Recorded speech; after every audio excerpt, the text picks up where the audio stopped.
Luthras land in Goa after Goa police get 2-day transit remand to be grilled on Birch nightclub fire, lends on trade license to the two of them.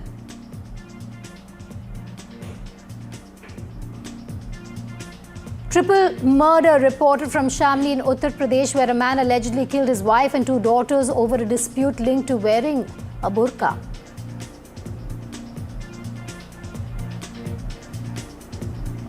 Prime Minister Modi pays tribute to Ethiopian braves, lays wreath at Ethiopia's Adwa Victory Memorial. This is Ethiopia's symbol of heritage and freedom.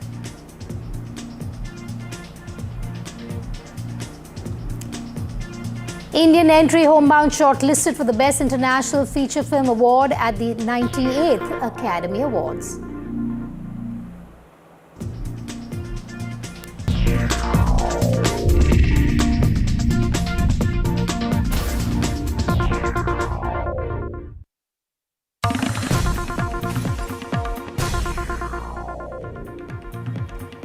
At about 11:40, or rather earlier than that, you had the Luthra brothers land in Goa. The Luthra brothers' walk of shame is the walk when you saw them moving out of the airport, with one of them wearing a cap trying to hide from the media and the cameras, while the other followed in tow. Saurav and Gaurav Luthra have landed in Goa. They've been there for about an hour now and they are in the custody of the Goa police. Akhil is joining us live. Akhil has been in Goa ever since the tragedy, the inferno at the Birch nightclub took place. He's been tracking all the developments. Akhil, very quickly, what's next for the Luthra brothers? They've landed now. The Goa police is escorting them. Where will they be taken to next? That's right, Vedika. Right now, we are following the Luthra brothers cavalcade of the Goa police team. Right now, they have been taken out from the airport and they are being taken to the Siolim Primary Health Care Center, where their medical examination will be done. So once the medical examination will be done, then they will be taken to Anjuna police station. There, the legal formalities will be done by the Goa police team, and then after that, they will be taken to the court, where it's very likely that the Goa police team is going to seek at least 7 days of police custody in connection with the case, because what we have seen that in this very unfortunate tragedy, they were the co-owners who were basically handling the entire operation of that very Birch club, in which what we have seen that 25 lives have been lost. Akhil is following and tracking the Luthra brothers there. Anushka also will be joining us shortly. But now the Luthra brothers will be grilled as well, won't they, after the medical examination, and then they're taken to the police station. On what lines are we expecting them to be grilled? Also, importantly, Akhil, will they be brought face to face with the others who have been arrested in the case? Well, absolutely. If you see what we have been seeing, that on the investigation is basically going on at two levels. First one is regarding the discrepancies that we have seen, that there were multiple negligence which has been basically going on for a very long time, for almost a year and a half inside that very club. So on the negligence part, what we are expecting that the Goa police is going to question both the brothers, that why there was no fire NOC, why there were no emergency exit on the ground floor itself, on the deck floor itself, and if you see in the basement, the kitchen area where that unfortunate tragedy started, in which what we have seen that the 25 people have lost their life due to, out of which what we have seen that the 23 has lost their lives due to suffocation, due to the less oxygen supply inside that space, the chamber. So right now, if you see, it's going to be very critical for the Goa police to get one more accused in connection with the case, and that person is Surinder Khosla. Surinder Khosla has been identified. His location has already been identified. Right now, he's in London. The efforts are on by the Goa police team to bring back that individual as well, because so far, if you see what we have seen, that 9 individuals are there who have been mentioned in the FIR. Out of the 9 individuals, 8 have already been arrested by the Goa police team. I will have to cut you off there. Apologize, but there is some breaking news coming in on the big political story of the day. This is the National Herald case. Now, a day after a temporary big win for the Gandhis, the BJP has hit out at the Gandhis in the National Herald case, calling the Gandhis bandits of Italy. बनाना है तो विकसित भारत बन के रहेगा। नकली गांधी परिवार का speed breaker रोंद देगी भारत की जनता।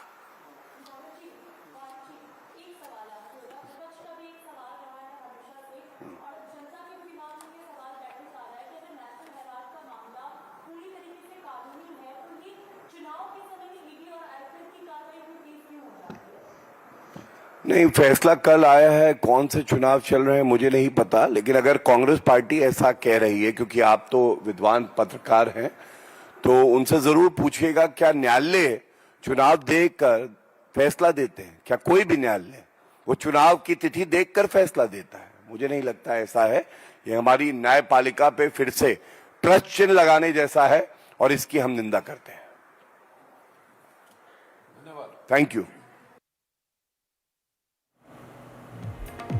So the BJP hitting out at the Gandhis there, saying that this case is not over. But the big takeaway from that press conference by Gaurav Bhatia there from the BJP is that he claims that the Gandhis have looted India and that the Enforcement Directorate can continue with further investigation, and the Enforcement Directorate can proceed with its investigation on the case. And they've also gone on to say that Gandhis have looted India. So scathing comments against the Gandhis continue a day after the court had gone ahead and given temporary relief to the Gandhis. Aishwarya joining me live. Aishwarya, we're seeing the Congress also ensuring that there are enough repartees by them in terms of what the BJP is saying. You have them inside Parliament, right outside Parliament, as well as in Karnataka, claiming that this has been a case of political vendetta against the Gandhis. Well, certainly that's what Congress President Mallikarjun Kharge stated this morning alongside with Abhishek Manu Singhvi, who held the press conference and stated that it's a tight slap on the Modi government, as in the past we have seen how the agencies have been misused by the central government, especially against the Gandhis or the opposition parties by the Delhi High Court, not taking cognizance in the prosecution complaint filed by the Enforcement Directorate, and stated that this entire case is baseless according to the Congress party. The Bharatiya Janata Party clearly had slammed the Congress party, stating that it is the Gandhis who looted from the Young India to AJL, how the money and shares were transferred specifically to Rahul Gandhi and Sonia Gandhi's name, how there were several investigation of the Enforcement Directorate that revealed that how much of properties were captured in the entire country. Certainly, it is the FIR which is yet to be registered. Enforcement Directorate will go ahead with the investigation, and once the investigation will finish, the charge sheet will be filed. Certainly, it is yesterday and today as well, the entire opposition united together against the government and stated the Enforcement Directorate is just working on the base, but the Delhi court clearly had prevailed truth. In fact, Satyamev Jayati, truth prevails, was the poster that the MPs of the opposition bloc were holding while protesting against the government today. Aishwarya, thanks for joining us live there. Gaurav Bhatia has obviously made very stinging remarks against the Gandhis. Listen into another excerpt from that press conference. तथ्य यह है कि ये जो पहला मामला है इसका ट्रायल अभी भी चल रहा है। सोनिया गांधी एक्यूज नंबर 1 अभी भी है, राहुल गांधी एक्यूज नंबर 2 अभी भी है। दूसरा तथ्य यह है, ये जो 420 चीटिंग धोखाधड़ी का मामला है, नेशनल हेराल्ड एजेएल कंपनी की 2000 करोड़ रुपए की संपत्ति सोनिया गांधी जी और Rahul Gandhi, they are accused in this trial and they are out on bail. आज भी वो बेल पे बाहर हैं। And like I said, the Congress has dug in its heels and targeted BJP over the National Herald case. This after Delhi court refused to take cognizance of the Enforcement Directorate's money laundering case linked to the National Herald case, bringing relief to the Congress leaders Sonia and Rahul Gandhi and other Congress leaders as well. Now, the Congress MPs carried out protests outside Parliament today, and Karnataka Congress MLAs protested at Belagavi, carrying banners saying, quote-unquote, truth shall prevail. Targeting BJP and alleging vendetta politics, Congress Chief Mallikarjun Kharge said that both the Prime Minister and Union Home Minister Amit Shah should resign following the court developments. BJP, however, has hit back, pointing out that Rahul Gandhi is out on bail and the court has not given a clean sheet to either of the Gandhis yet. Modi ji और शाह रिसिग्नेशन देना चाहिए, वो क्योंकि उनके मुंह पे एक थप्पड़ मारे जैसा हुआ है, और आज वो ये समझ के राजीनामा देना चाहिए। Prime Minister Narendra Modi is speaking at a joint session of the Ethiopian Parliament. Let's cut across. Excellencies and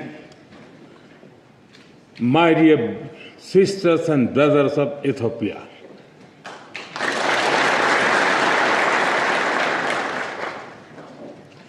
it is a moment of a great privilege for me to stand before you today.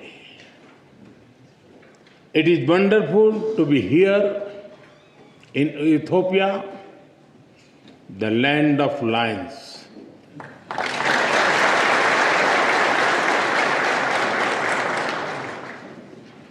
I feel very much at home because my home state Gujarat in India is also home to lions.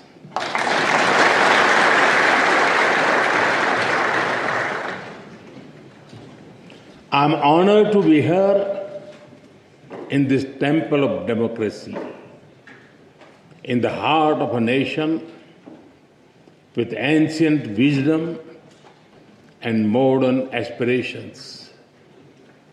And I come to you with deep respect for your parliament, your people, and your democratic journey.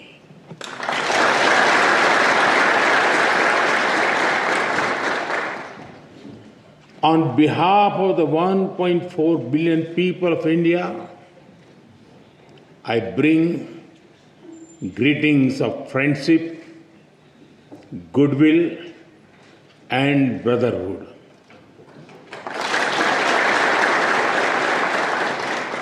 Tena istilin.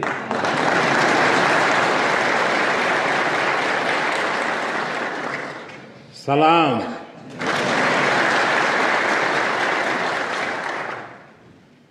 Honorable members, in this great building, your laws are shaped.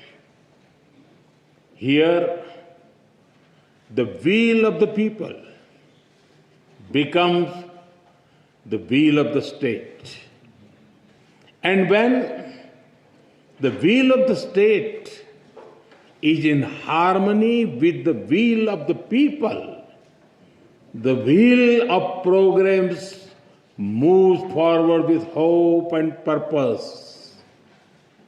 Through you, I am also speaking to your farmers in the fields, to the entrepreneurs building new ideas, to the proud women leading communities and institutions, and to the young people of Ethiopia who are shaping the future. I thank you for the immense privilege. Yesterday, I was also honored to receive the Grand Honor Nishan of Ethiopia from my dear friend, Prime Minister Dr. Abiy Ahmed. I accept this award with folded hands, with humility, on behalf of the people of India. Am Sagnalo.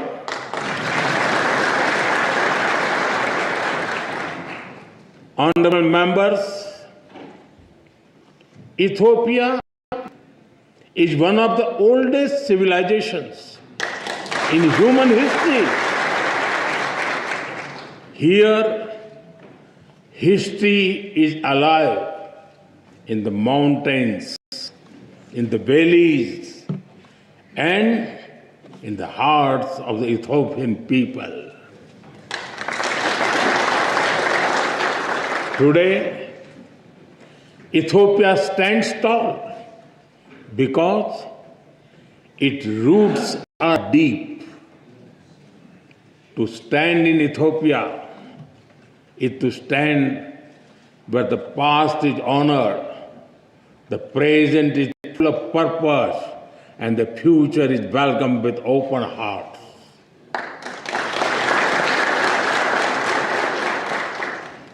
The blend of old and new, this balance between ancient wisdom and modern ambition, this is the true strength of Ethiopia. The spirit of Mgnrega or synergy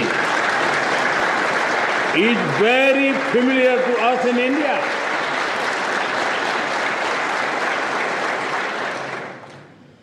Like the monolithic churches of Lalibela, the ancient rock temples of Tamil Nadu in India are also prayers set in stone.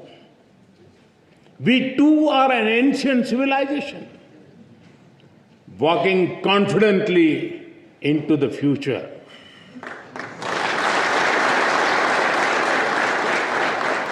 With the call of Sabka Saath, Sabka Vikas, Sabka Vishwas, Sabka Prayas, together for everyone's growth, with everyone's trust and effort. Our emotions for our motherland also reflect our shared perspectives. India's national song, Vande Mataram, and the Ethiopian national anthem, both refer to our land as the mother.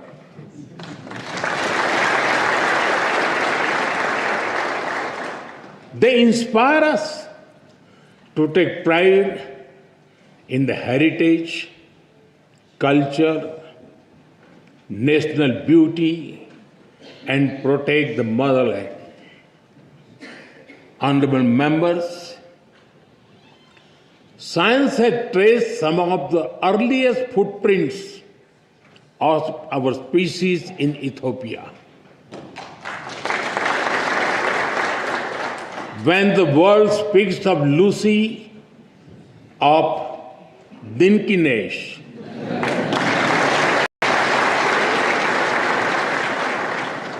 they are not speaking only of fossil. They are speaking of a beginning. A beginning that belongs to all of us, whether we live in Addis Ababa or in Ayodhya. In India, we say, Vasudhaiv Kutumbakam. The world is one family. It reminds us that beyond politics, beyond borders, beyond differences, we share a common origin. And if our beginning was shared, then our destiny must also be shared. Honorable members, India and Ethiopia share warmth in climate as well as in spirit.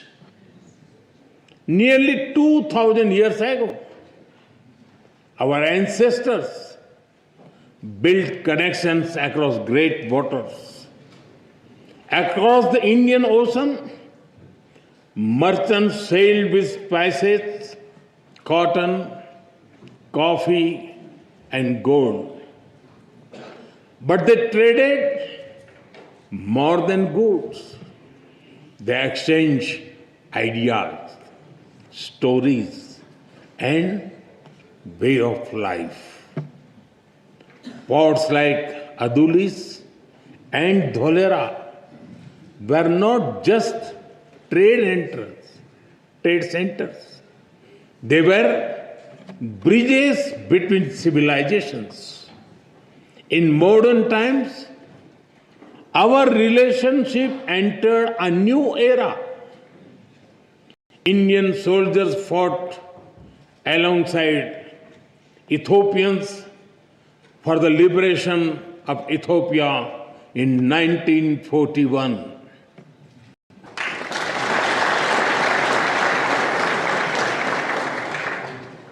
Our formal diplomatic relations began soon after India became independent.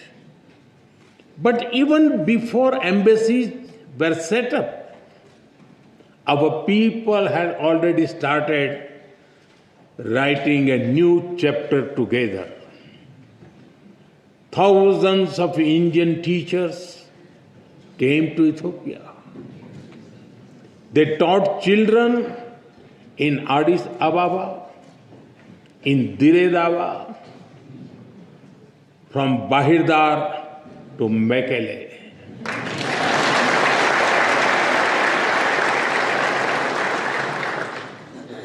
They reached Ethiopian schools and entered Ethiopian hearts.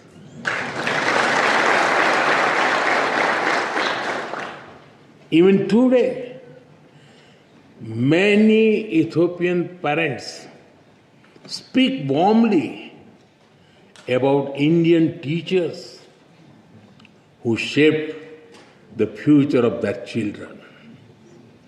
And just as Indian teachers came here, Ethiopian students also traveled to India seeking knowledge and friendship. They went to India as students and returned home as the builders of modern Ethiopia. I am told that some of them are present here in this parliament right now.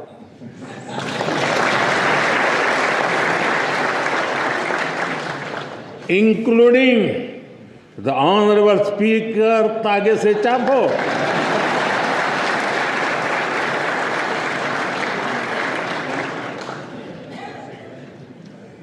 They have also played a special role in building our people-to-people ties because they introduced Ethiopian cuisine in India.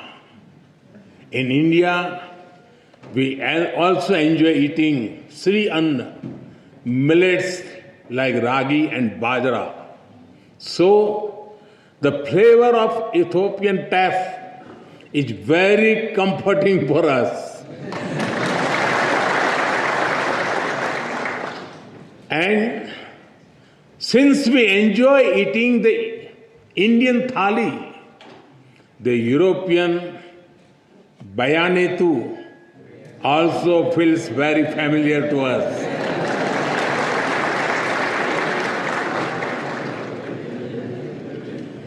Honorable members, today Indian companies are among the largest foreign investors in Ethiopia. They have invested more than $5 billion in diverse sectors like textiles, manufacturing, agriculture, health, and more. And they have created more than 75,000 local jobs. But I'm sure we can all agree our partnership has a lot more potential. That is why Prime Minister Dr. Abiy Ahmed and I took a big step forward yesterday. We have decided to elevate our bilateral relationship to the level of a strategic partnership.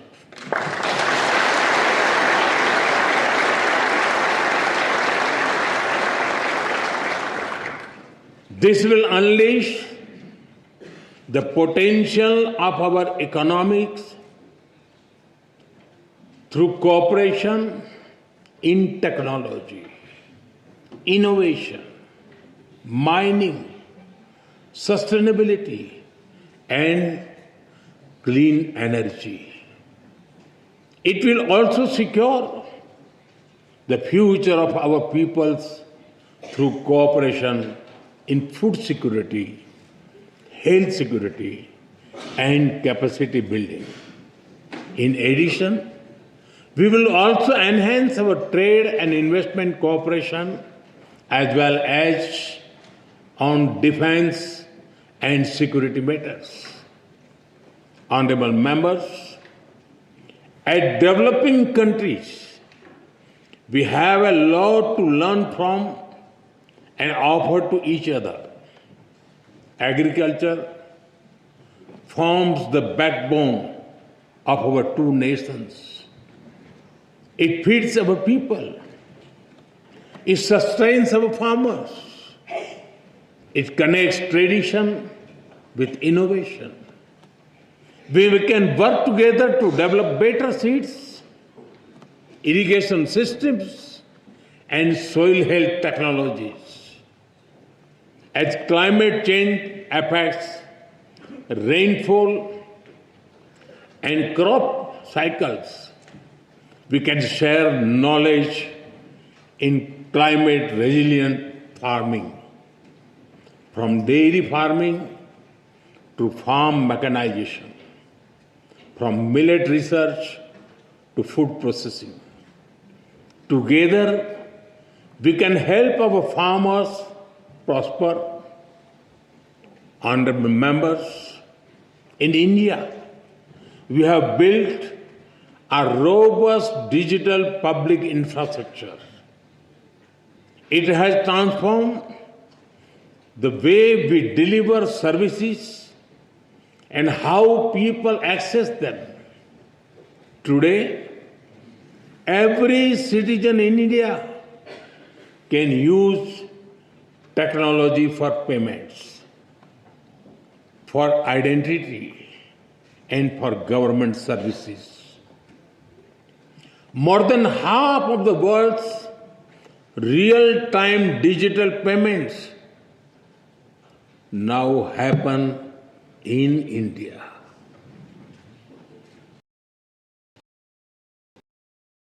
Worth over $500 billion have reached hundreds of millions of beneficiaries directly in their bank accounts without leakages or corruption. 3 times every year, nearly 100 million farmers receive financial assistance at the click of a button. As you roll out the Digital Ethiopia 2025 strategy, we are ready to share our expertise and our experience with Ethiopia.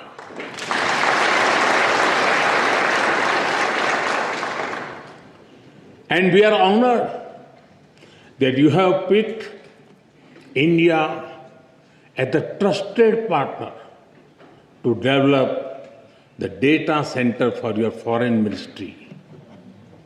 Honorable members, India is known as the pharmacy of the world. During the COVID pandemic, the entire world was worried. It was a very difficult time. Despite limited resources, we considered it our sacred duty to humanity to do everything possible to help others. India sent medicines and vaccines to more than 150 countries. It was India's proud privilege to supply Ethiopia with over 4 million vaccine doses.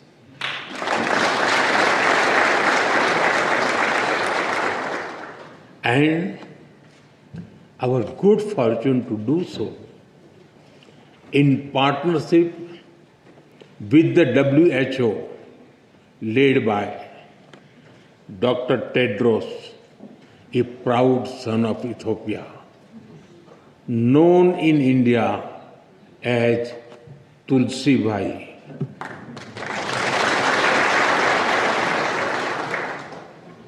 I'm glad that our healthcare cooperation is growing from pharmaceuticals to hospitals and from traditional medicine to telemedicine. We are committed to strengthen our health security cooperation further, from provisioning of new equipment in hospitals to capacity building to healthcare professionals.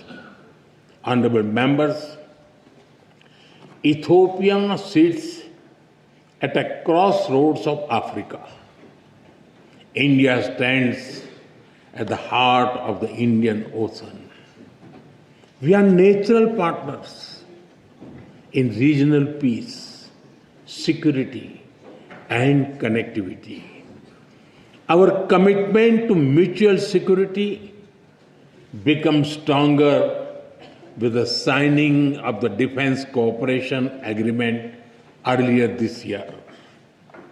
This arrangement focuses on closer military cooperation.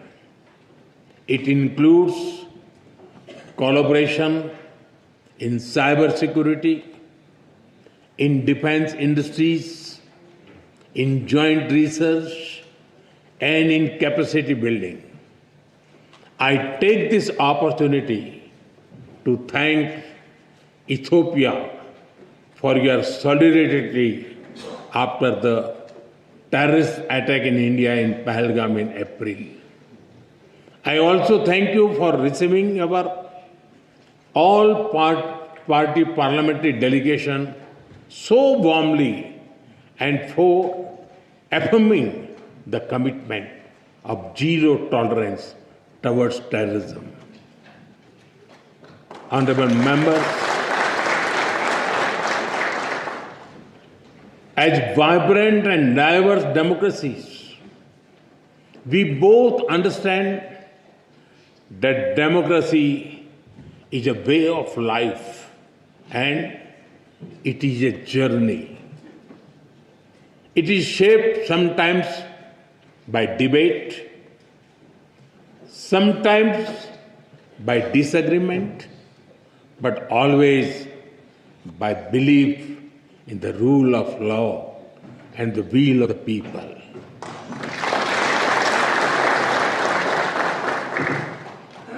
Both our constitutions are reflects this spirit. India's constitution begins with the words, "We the people of India." Ethiopia's constitution begins with, "We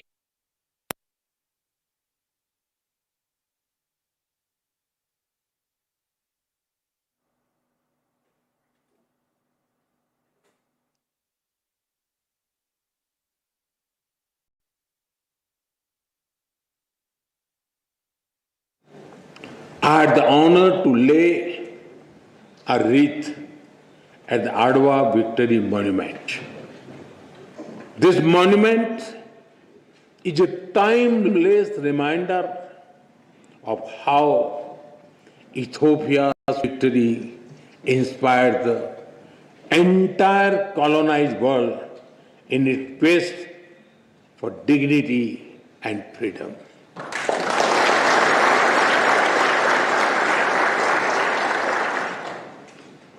And in these times of conflict and uncertainty, it is a reminder that the people of the global south can stand up for themselves.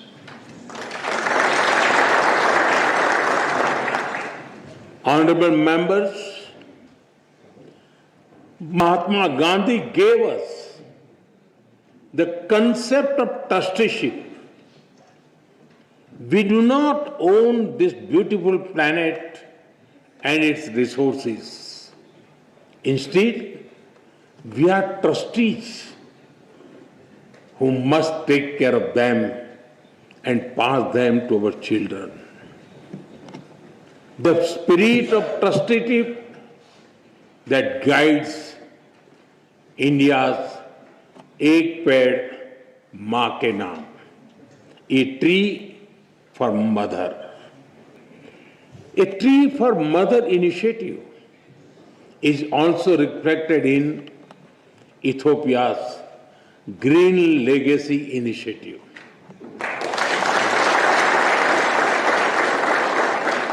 Both our nations believed in caring for Mother Earth. Both believe in giving back to nature. Together, let us work on renewable energy and green jobs. Let us work on disaster-resilient infrastructure and biofuels.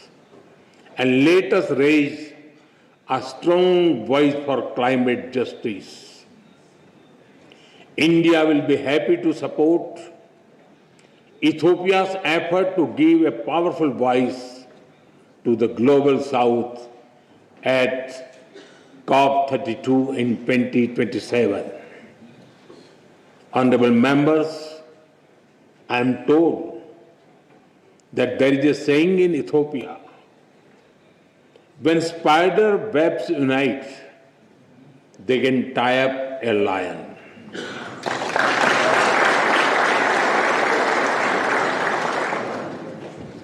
We too believe in India that मन मिले तो पर्वत भी रास्ता दे देते हैं. When hearts are united, even mountains give way. Indeed, solidarity is a strength and cooperation is power. And today, as nations of the Global South, as ancient civilization, as friends, India and Ethiopia are standing together.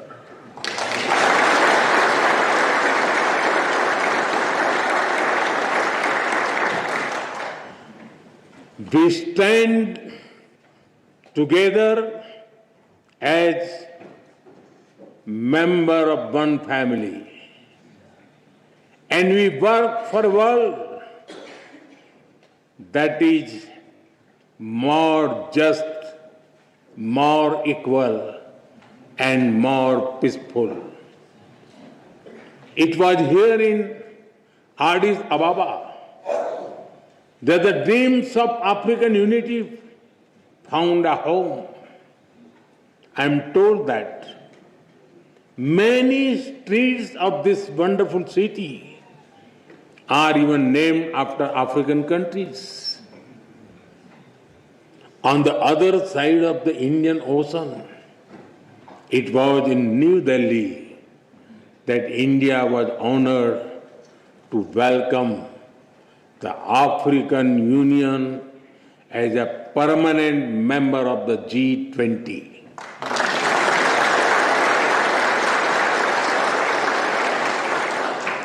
Last year, we marked another historic step with the inclusion of Ethiopia as a full member of the BRICS.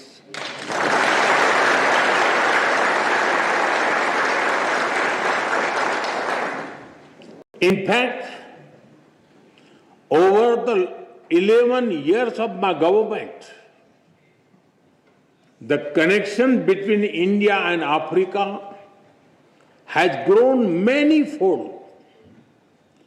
During this period, we have exchanged more than 100 visits at the level of head of the states and governments. Honorable members, the global south is writing its own destiny, and India and Ethiopia share a vision for it. Our vision is of a world where the global south rises not against anyone but for everyone.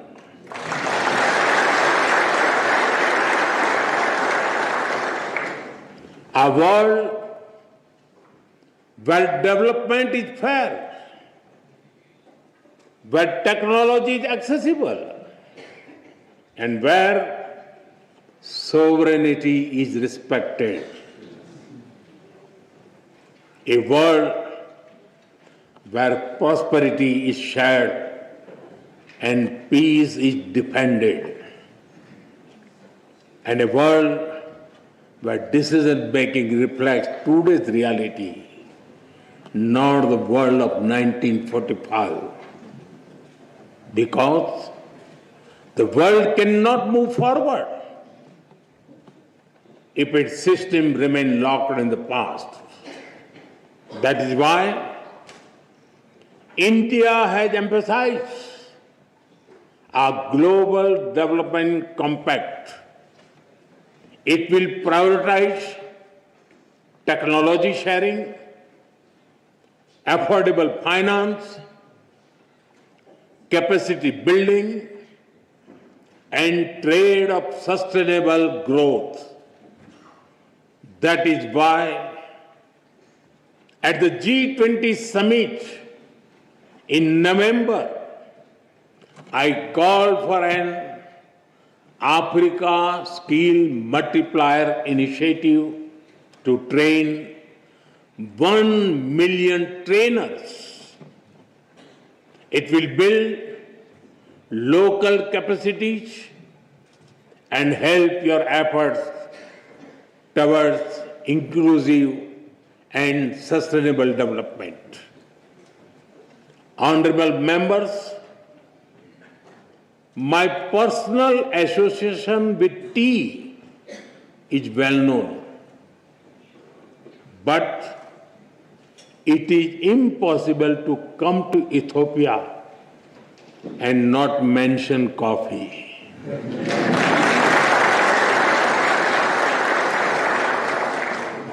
It is one of your greatest gifts to the world. In an Ethiopian coffee ceremony, people sit together, time slows down, and friendship deepens.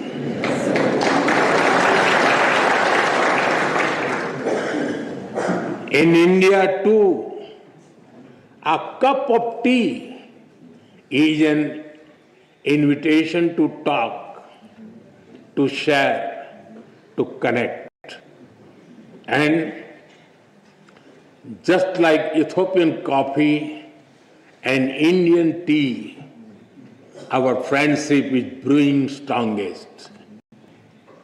Today, I stand before you among sisters and brothers with a deep sense of gratitude and bright hope for the future. The future is calling, and India and Ethiopia are ready to answer. Honorable members, as I conclude, I give you my word that we will work together as equals.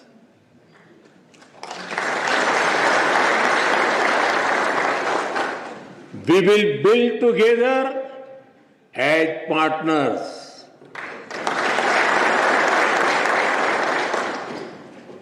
And we will succeed together as friends.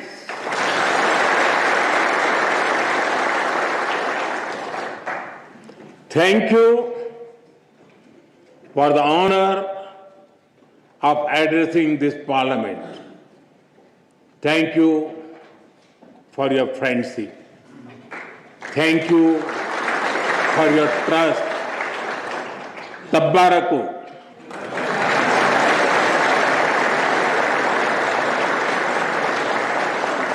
Dena hunnu.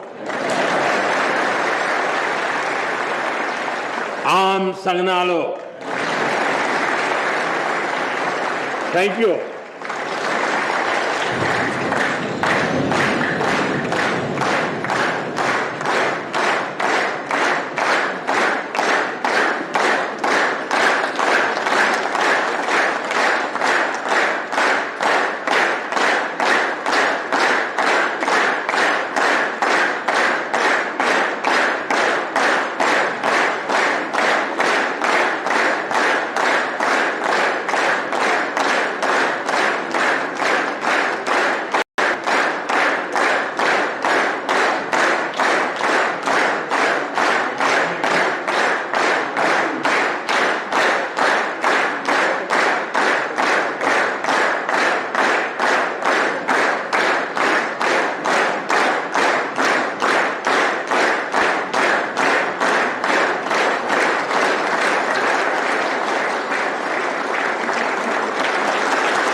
Standing ovation there for Prime Minister Narendra Modi as he concluded his address to the joint session of Ethiopian Parliament. He has also mentioned upgrading ties to strategic partnership between the two countries.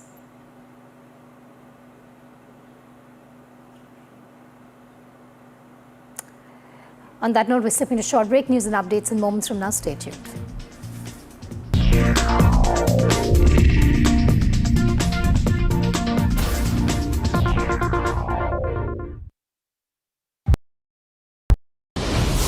They ruled the world, won 1 billion hearts. Now, meet the champions who made the nation proud. The Indian women's cricket team at the NDTV Indian of the Year. Very warm welcome to Walk the Talk. I'm joined by one of the world's top foreign affairs gurus, Fareed Zakaria. Welcome. It takes decades to build trust, and it takes moments to break trust. The United States recently came out with a new security strategy doctrine. In this moment of extraordinary power and dominance, Trump's vision of America in the world is to retreat, to shrink, to shed its influence, make America a regional power again. For 80 years, it's been a global power. We want to be a regional power.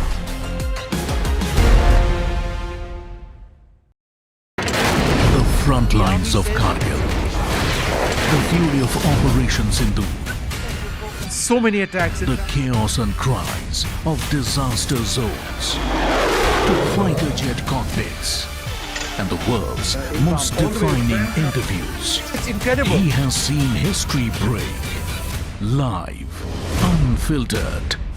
20,000 hours of live broadcasting. Welcome to Left, Right and Centre. Hard facts. War-struck country. Hard questions. In the Ukraine. 30 years of trust. In the Kargil area. North Ukraine. In France, in Italy. At Srinagar. Vishnu Shom for NDTV. Vishnu Shom. Only on NDTV. 21 days in Kashmir. People have bombarded me, friends, with requests for an unfiltered list of things I saw and observed on the ground. Very special ground report from the line of control. There were some children who've lost limbs in the shelling. They're now India's smallest, but possibly the most powerful crime family. Cough syrup has killed at least 25 children. Gaikwad साहब ऐसे मत कीजिए Suddenly, people are wondering about the weaponization of India-Pakistan cricket. We live and breathe elections. You will not believe your eyes or ears when I show you what I'm about to do. And for a country that has fought so many wars in the mountains and at high altitude, We're standing on the Indian Navy's newest warship. the line of control, Shiv Arun, NDTV.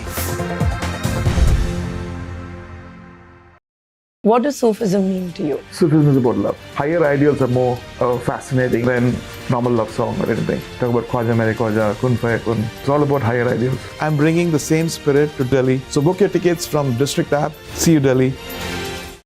Across the country. He has tracked the pulse of power from Washington to Korea. Witnessed history being made in global capitals and conflict zones. Brought clarity to complex issues of national security and international affairs. Aditya Raj Kaul, covering international affairs like no one else. Only on NDTV network. I just feel very privileged in the film industry, an industry that I'm extremely proud of. I'm honored to receive this prestigious award. I feel overwhelmed that the NDTV has chosen me for this very special award. Thank you so very much.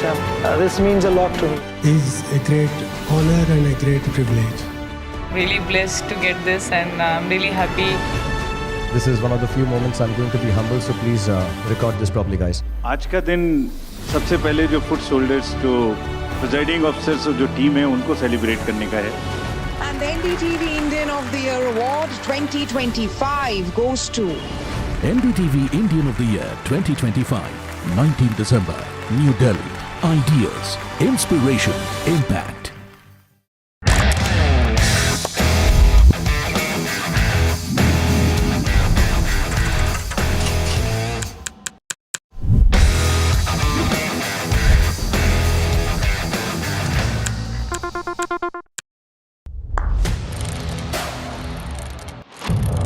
What's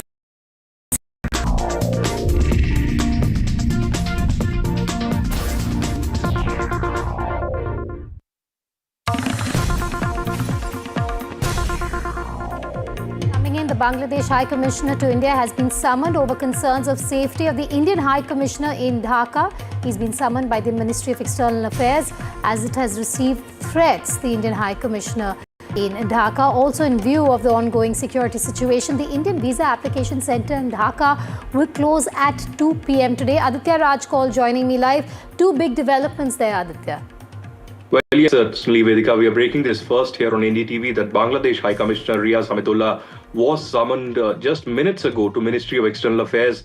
He was summoned to strongly protest the kind of threats that have been faced by the Indian High Commission in Dhaka. And as you rightly pointed out, in view of the ongoing threats against the Indian diplomatic community in India, the India Visa Application Centre will be indefinitely closed at 2 p.m. Until further orders. This is a serious development that's taking shape. Over the last few days, Vedika, regular threats have happened against the Indian diplomats and India. There was a threat by Nahid Islam, who is a very close associate of Chief Advisor Mohammad Yunus, who had said that they will attack India's sovereignty and they will take back the Seven Sisters. That was the comment against the 7 northeastern states. And then there were further, comments also abusing Indian Prime Minister Narendra Modi. Yesterday at the Dhaka University, there was an incident where an effigy of Indian Prime Minister Narendra Modi was also burnt. So serious developments taking shape and India taking it very seriously and summoning the Bangladesh High Commissioner. Aditya, we'll keep a track on that story. Two big developments being reported by Aditya Raj Kaul. Thanks for joining us live. We're going to be slipping to a short break. I'll be back with the headlines and top stories in moments from now. Stay tuned to Breaking Ground.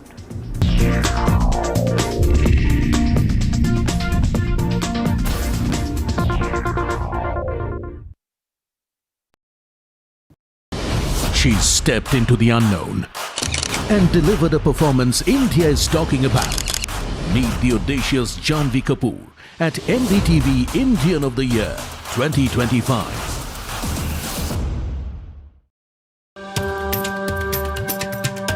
Namaste, India. As you all know, I've been traveling around the world with my music. But this one is truly special. something that's India.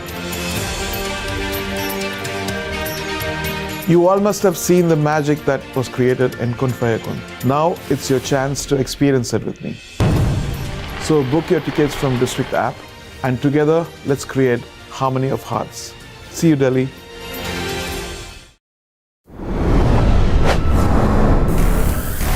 What does, say, 11 years of Modi compare with in a global context? He's going strong. Part of it is a weak opposition. Part of it is he's very disciplined. This is his life. It's why I've said that Modi is probably the most consequential prime minister since Nehru. And he's reshaped politics. He's reshaped the nature of the kind of master narrative of Indian history.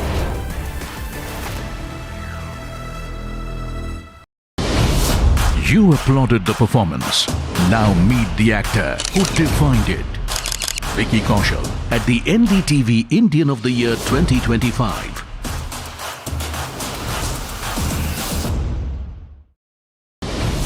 A sensational debut. New heartthrob of a new India. Ahan Pandey at NDTV Indian of the Year 2025. I don't sugarcoat.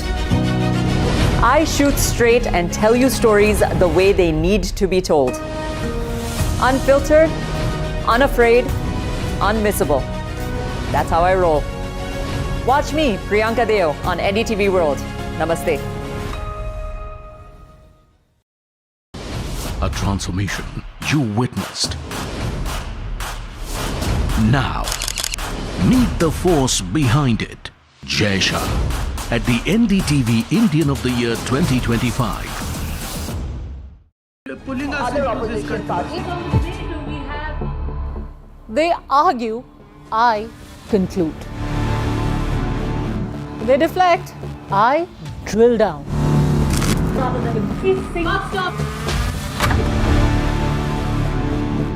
This isn't a free-for-all. It's a reckoning.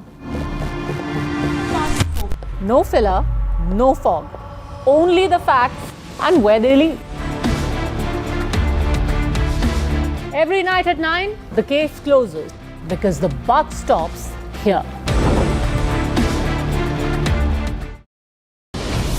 They ruled the world. Won 1 billion hearts.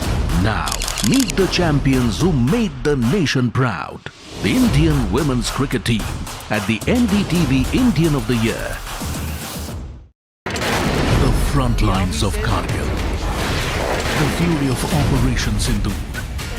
So many attacks. The chaos and cries of disaster zones. To fighter jet cockpits. And the world's most defining interviews. It's incredible. He has seen history break. Live, unfiltered. 20,000 hours of live broadcasting. Welcome to Left, Right and Centre. Hard facts. War-struck country. Hard questions. In the Ukraine. 30 years of trust. In the Kargil area. North Ukraine. In France. In Italy. At Srinagar. I am Vishnu Shom for NDTV. Vishnu Shom. Only on NDTV.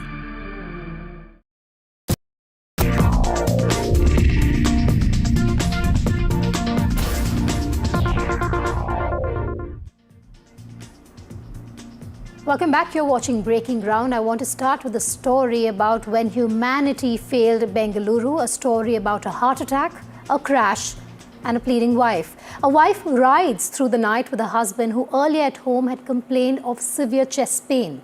They were turned away hospital after hospital. No doctor, no ambulance, no urgency. Then they meet with an accident. CCTV footage shows Venkatraman's wife begging every vehicle that passed by, at least 2 cars, a tempo and a motorcycle, for help with folded hands, and returning to check on her husband every time she was turned down. But no one stopped. By the time help finally came, he was no more. He leaves behind 2 young children and a grieving mother. Take this in now, viewers. After being denied care in life, his family chose humanity in death. They donated his eyes.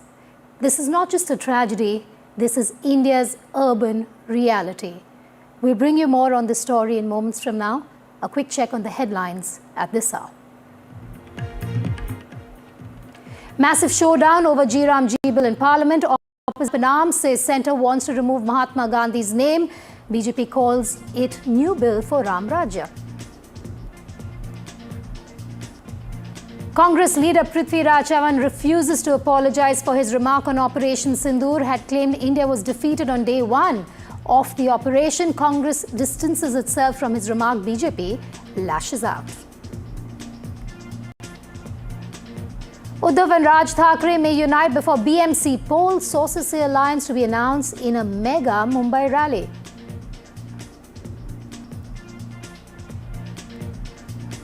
Luthra's land in Goa after Goa police get 2-day transit remand to be grilled on Birch nightclub fire. Lends on trade license to Luthra brothers.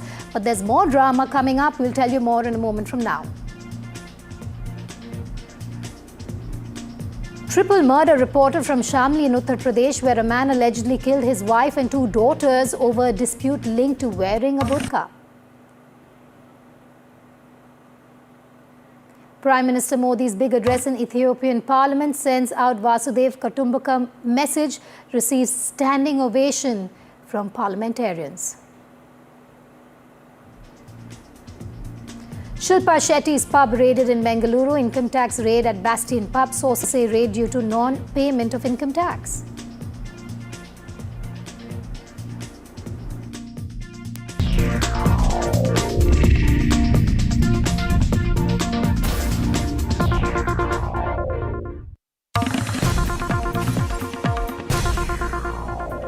All right, like I said, there is drama also when it comes to the Luthra brothers case. What we're getting to know is that one of the Luthra brothers in court has complained of chest pain. NDTV has also accessed the probable line of questioning of the Luthra brothers by the Goa police. Some of the questions are here with us that we have accessed. The Goa police will try to ascertain the exact details of the role of primary owners, partners with ultimate control over operations. The police will seek details of the exact person responsible for event staffing and safety arrangements.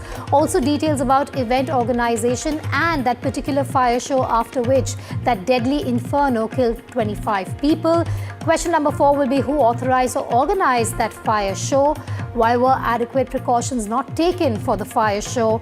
And fire safety violations is a question that will also be put to them because of them not allegedly following fire safety norms. Did the Luthras have the knowledge of the fire safety lapses is a critical question they will want an answer to.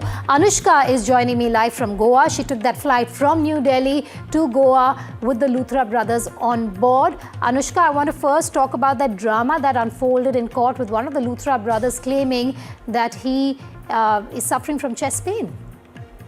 That's right, Vedika. Now we are seeing a lot of drama erupting out of the Luthra case. Now we have seen senior Luthra who has complained of chest pain, because of which the Goa police had to take him to the North Goa District Hospital, where right now outside the Anjuna police station, where they will be taken after the hospital and checkups. They will be brought to the Anjuna police station, where all the arrangements have been kept in place for the Luthra brothers to arrive here. Now, so far, what we know in this case is that the Luthra brothers will be grilled and investigated by the Goa police about what their roles originally were and how, while they were the directors of this particular club, that is Birch by Romeo Lane, they were wrongfully obtaining all the licenses for the restaurant bar that was being operated there. 25 people have lost their lives, and after they booked the flight to Thailand and after when they were taken to Bangkok, yesterday we saw them produced before the Patiala House Court, where they said that they were not trying to run away, but the visuals, the optics say otherwise. Now, we are also seeing that the senior Luthra brother has complained of chest pain. He has also said that he is suffering from chest pain, because of which the Goa police has taken him to the North Goa District Police Station. We have also accessed the possible line of questioning in this case, where the Goa police is trying to ask him about questions as to what the operations were like and who was the one who was heading all those operations, while the Luthra brothers were the directors of the Birch by Romeo Lane restaurant and bar. But yes, we are seeing a lot of drama that is erupting here. We saw Goa police bringing both the brothers. NDTV was on board the flight by which both the Luthra brothers came back to Goa. They were dragged to Goa, and so they were ducking their faces, they were hiding behind their jackets, they were putting jackets on their face. And that is my next question to you, Anushka. I want to understand from you, you were on that a close to 3-hour flight with the Luthra brothers. I do know they're sitting right at the back in the last row, if I'm not mistaken, ducking from the cameras. Just tell us more about the journey from New Delhi to Goa. We've already spoken about the line of questioning. We've spoken about the claims being made by Luthra Senior when he says that he's got chest pain. But I want to understand from you what happened on that flight. If there's anything you can share with our viewers, any anecdotes from there. That's right, Vedika. Both the brothers were trying to keep a low profile. They did not order any kind of food. They were sitting in the back of the flight, and after the flight boarded, they were ducking behind their seats and were trying to hide their faces so that they can avoid suspicion. They were trying to avoid all the possible confrontation while our team was on board. They were trying to decipher as to what was in fact going on and how the Luthra brothers were coping up. But yes, we did see that yesterday at Patiala House Court. They had claimed that they were not trying to run. Rather, they were in fact brought back to India by a blue collar notice that was issued by the Interpol. Now this says otherwise, because why only after 90 minutes of the massive fire that broke out at the Goa club, they booked a ticket from the Indigo flight for Thailand, and they ran after only 6 hours of the incident that took place in Goa. There was no accountability. None of them stayed behind to, in fact, to see as to what happened and how the people, the customers, and also most importantly, the people who have the managerial staff of the club were in fact being compensated. Nothing, no accountability. They just ran away. And now we are seeing that one of the brothers are complaining that they are suffering from chest pain, because of which the North Goa police have taken them to the North Goa District Hospital. Over to you. All right, thank you for joining us live from Goa. We'll keep coming back to you for more. Anushka there reporting on the Luthra brothers, the drama, the line of questioning, and what to expect next. More breaking news coming in.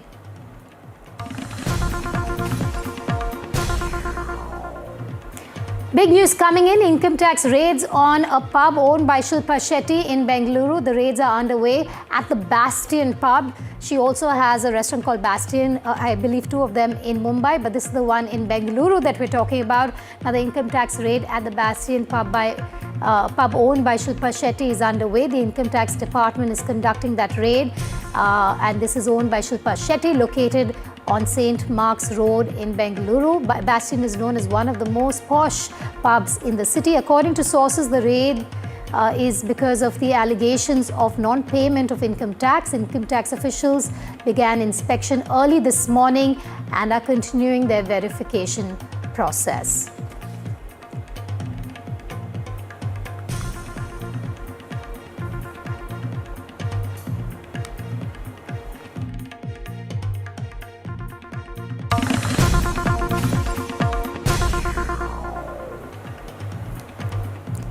More news coming in, breaking news coming in now from the national capital. There's been a big colonial purge at the Rashtrapati Bhavan. Portraits of British officers have been removed and have been replaced with 21 Paramveer Chakra awardees. Those are the portraits that you see on your screens that have been displayed. And this is a move away from the colonial legacy that even the Prime Minister has been speaking about. Akhilesh joining us live. Big colonial purge at the Rashtrapati Bhavan. Akhilesh. That's correct, Vedika. In fact, Prime Minister Narendra Modi has been saying very clearly that we have next 10 years' time to get rid of the colonial mentality and also the symbols of colonialism. That's why it's a big move by the President House. All the pictures, portraits of the British officers were served as ADCs. Their portraits have been removed from the President's corridor gallery. And now on the display are the pictures of 21 Paramveer Chakra awardees. They have made, of course, shown tremendous kind of courage and outstanding courage they have displayed. And apart from that, they also made supreme sacrifice for the country. So it's a very clear signal from the government and also from the President House that it is time for India to get rid of the colonial mindset and also colonial symbolism. And now we have to respect our own heroes. And also a very symbolic move, isn't it, Akhilesh? That's correct. In fact, we have seen that how in this entire area where I'm standing right now, it was like Vijay Chowk, and also the Rajpath has been renamed now. And also we have seen that how the entire this Lutyens zone has been transformed completely. We have reported recently that The new Prime Minister office, which is coming up now, will also be called Tirth Kshetra. And apart from that, we have seen that the new office buildings which are coming here, they are also known as Kartavya Path. So this is also very symbolic gesture by the government. From time to time, they are saying very clearly that as we are coming to 100 years of our independence, in the next 20 years or so, it is time for us to show that who really we are and how. All right. To be pride of our own. Akhilesh, hold that thought because I have BJP's Mr. Tom Vadakan joining me on the phone line here on Breaking Ground. Thank you for speaking with us, Mr. Vadakan. We're seeing this huge colonial purge take place. The latest is what we're talking about, the replacing of British officers, their portraits with those of Paramveer Chakra holders inside the Rashtrapati Bhavan. I'm surprised for 70 years this has not happened. And now that it is happening, I think it is better late than never. Because India won freedom and we are not a republic guided by the British colonial system. So I think it is appropriate and the correct step has been taken to remove those pictures and have our national heroes there, because they are the people who stand for this country and they've always stood by this country and are not citizens of the British Empire anymore. And this is in line with, sir, what Prime Minister Modi has been saying for the last couple of months. Yes, I mean, that is, this colonial past, especially laws that have been amended, which all was there, and this was the continuity, and this is Pandit Jawaharlal Nehru's gift to India. Many of the laws had to be amended, removed, because they were of the British time. The reality is today we are one of the fastest developing economy, and we have a place on the global table. And when we are there, we should show our historical past, our culture, our basic civilizational progress from Indus Valley civilization. Yes. When the West was nomads, we had a civilization functional. So we are a country with history. We are a country which is forward-looking, and we are not part of the colonial past, and we should break from it. And guided by our Prime Minister, we will certainly move out of this colonial... All right. Thank you for joining me on the phone line, Mr. Vadakan. I'm also joined by Lieutenant General Sanjay Kulkarni on the phone line. Sir, a proud moment for the armed forces and a step, really a huge step away from British colonialism and the hangover of it.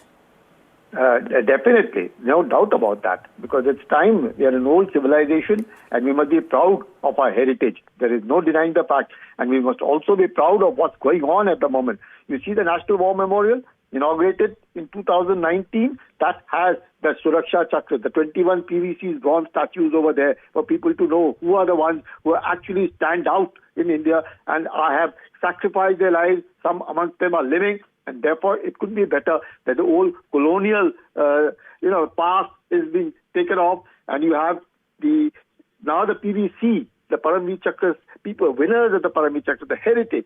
That's what people in India today should be proud of.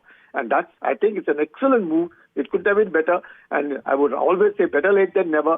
Never mind, even if it has taken so long, but the fact that it has taken, the fact that now people are thinking that every Indian must be proud that he's an Indian. And that is what is important. And the whole civilization, we must be proud that yes, our civilization is much older than most people try and tell us about it. And hence, I think this particular move of having a heritage thing in Rashtrapati Bhavan couldn't have been better and a very appropriate time and must be seen. And I think more people should also go and see it also. Of course, they see it in the National War Memorial. So much of it is written below the bust as to where they really fought that action, be it in 47, 48, 65, 62, 71, subsequent Kargil ops, hereinafter. Everything is so nicely written, and I'm very happy to see so many people go read, see it. I think that should definitely inspire and motivate all of us to be proud Indians. Thank you for joining me on the phone line there. That's the breaking news that we have for you. A huge purge from the colonial mindset. We have more breaking news coming in.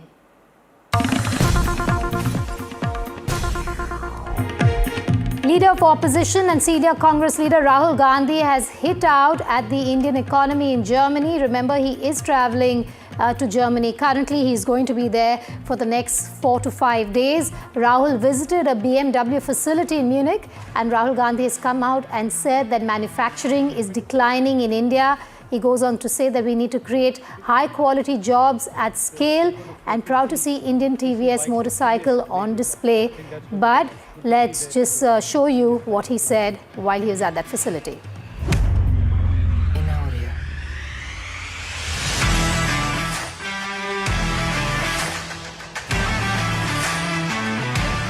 This is electric.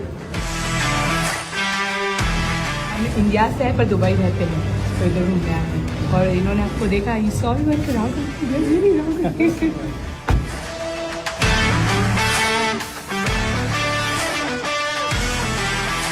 India needs to start producing. Production is the key for the success of any country. And our manufacturing is declining. It should actually be going up. Thank you. It is so that BMW factory.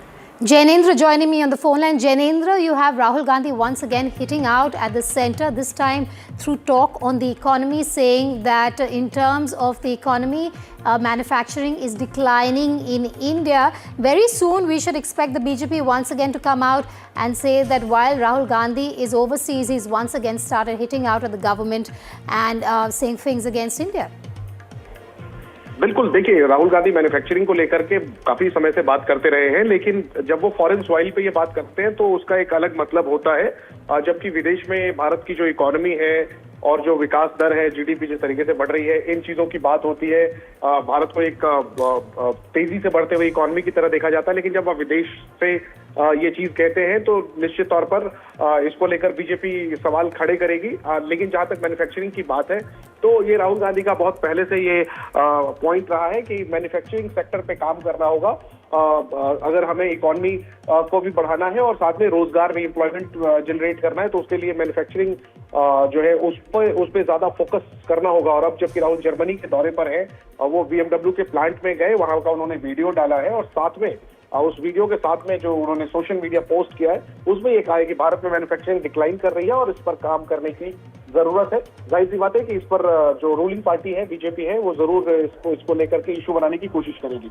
But Jainendra, he's also facing criticism at the same time for being away from Parliament while you have the Mgnrega discussion happening, while the Congress spearheaded by his sister Priyanka Gandhi leading the way, asking for a discussion on the bill, the new bill that has to replace Mgnrega, and also wanting it to go to the standing committee. बिल्कुल, राहुल गांधी का ये जो Germany tour है assembly parliament के winter session के बिल्कुल बीच में चल रहा है और इसको लेकर सवाल खड़े किए गए। हालांकि कांग्रेस पार्टी का ये कहना है कि ये पहले से कमिटमेंट था राहुल गांधी का, तब पार्लियामेंट सेशन की डेट्स नहीं आई थी और इस बार पार्लियामेंट सेशन की डेट्स थोड़ी लेट है, एक प्री कमिटमेंट थी, इस वजह से राहुल गांधी को कार्यक्रम में जाना पड़ा, वो कैंसिल नहीं कर सकते थे। लेकिन जाहिर सी बात है कि लीडर ऑफ ऑपोजिशन नहीं है तो इसको लेकर सवाल उठ रहा। लगी बचाव में कांग्रेस कह रही है कि प्राइम मिनिस्टर भी देश में नहीं है तो फिर ये इशू नहीं बनता कि लीडर ऑफ ऑपोजिशन देश में क्यों नहीं है। लेकिन राहुल गांधी का जो एब्सेंस है और तब जबकि एटॉमिक बिल और इसके अलावा मनरेगा की जगह पे जो अब राम जी बिल सरकार लेकर आई है, इस पर पॉलिटिक्स हो रही है, पार्लियामेंट में विपक्ष काफी हंगामा कर रहा है, लेकिन राहुल गांधी का एब्सेंस जो है वो निश्चित तौर पर इसको लेकर सवाल खड़े हो रहे हैं। Jainendra, do stay with me. I want to recap for our viewers. What you see is Rahul Gandhi at a BMW facility in Germany. He's there for the next 4 days and he has hit out at the Indian economy. Also in a video, he has come out and said that the manufacturing is declining in India. BJP Shehzad Poonawala joins me on the phone line. Shehzad, if you haven't heard, Rahul Gandhi has come out and made a comment on manufacturing declining in India while he is in Germany. Your first thoughts? You know, it is not surprising that Rahul Gandhi in the midst of parliament session has once again chosen to go to foreign soil to do Bharat ki badnami, and that too on things which are devoid of any substance or fact. This is the same Rahul Gandhi who said economy is dead and the economy registered a 8.2% growth. We've seen that how it has been the fastest growing large economy in the world, and as far as manufacturing is concerned, maybe Rahul Gandhi should go and read something for a change. The PMI index is at a 17 or 18-month high. Today, the IIP manufacturing is at a high. The FDI inflows have reached about $749 billion in the years of Modi ji, which was just about $200-300 billion during the time of Manmohan Singh ji. There's an electronic production boom. Therefore, we are the second number in manufacturing of mobile phones. You would also remember that even defense goods exports have increased to 25,000 crores. This means that more manufacturing is happening in India. So, having said that, Rahul Gandhi always goes on foreign soil to kind of undermine India's achievements. His netas do it about the Sena in India, and he goes abroad and says India's democracy is over, India's economy is over, and he does it at BMW. Now imagine, on the one hand, we are trying to promote Atmanirbharta. We are saying India is a manufacturing hub. Rather than promote India's prowess, he's going and undermining India's entrepreneurial Shakti, democratic Shakti, and Saini Shakti. Shehzad, do stay with me. I want to just replay the video out that the Congress has put out of Rahul Gandhi at the BMW factory. Thank you. I went and saw the BMW factory. Fantastic experience. And I was particularly excited to see that they've got a 450cc bike that TVS has made with them. So I think that's going to do well. Good to see that Indian flag is flying here.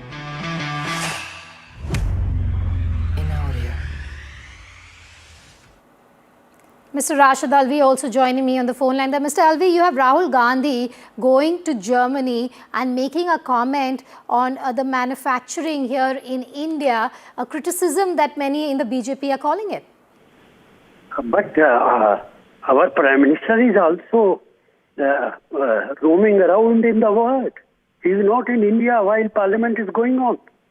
Why they are not raising issue on this? Sir, I think the claim by the BJP here, if I could just interrupt, is not that Rahul Gandhi is outside India. That criticism was made 5 days back or 7 days back when we got to know about Rahul Gandhi's visit outside India to Germany. I think the comment and the criticism being made by the BJP here is that Rahul Gandhi is going outside India, criticizing India, saying manufacturing is declining in India. Rahul Gandhi is in Germany. So BJP is unable to bear it. But I am asking Prime Minister is also there. Prime Minister knew it, the dates of Parliament, and basically dates of the Parliament session are always decided by the government. In spite of that, Prime Minister had gone outside the country, and he is roaming around and enjoying the life. So why they can raise any question on Rahul Gandhi? Thank you for joining us there on Breaking Ground. I think, again, I'm just reiterating the point here being made by the BJP is that why criticize India, why talk about manufacturing declining in India while you're outside the country? But point noted there, thank you for joining us there. Well, the Congress has decided to push back against the G bill, both in Parliament as well as outside. Remember, as per sources, the centre is planning to place the bill for passage in Lok Sabha Thursday. Congress said it will protest at every district headquarter against the union government's bid to repeal Mgnrega and replace it with the new Viksit Bharat guarantee for Rozgar and Ajivika mission, VB bill for revamped rural job scheme. Now, the leader of opposition, Rahul Gandhi, has said that the removal of Mahatma Gandhi's name from the law is due to Prime Minister Narendra Modi's quote-unquote dislike for the father of the nation and the rights of the poor. Rahul Gandhi said that Mgnrega, which is living embodiment of Mahatma Gandhi's vision of Gram Swaraj, has always unsettled Prime Minister Modi. Meanwhile, the BJP hit out at the Gandhis, defending the name change proposal as comprehensive reform and not cosmetic renaming.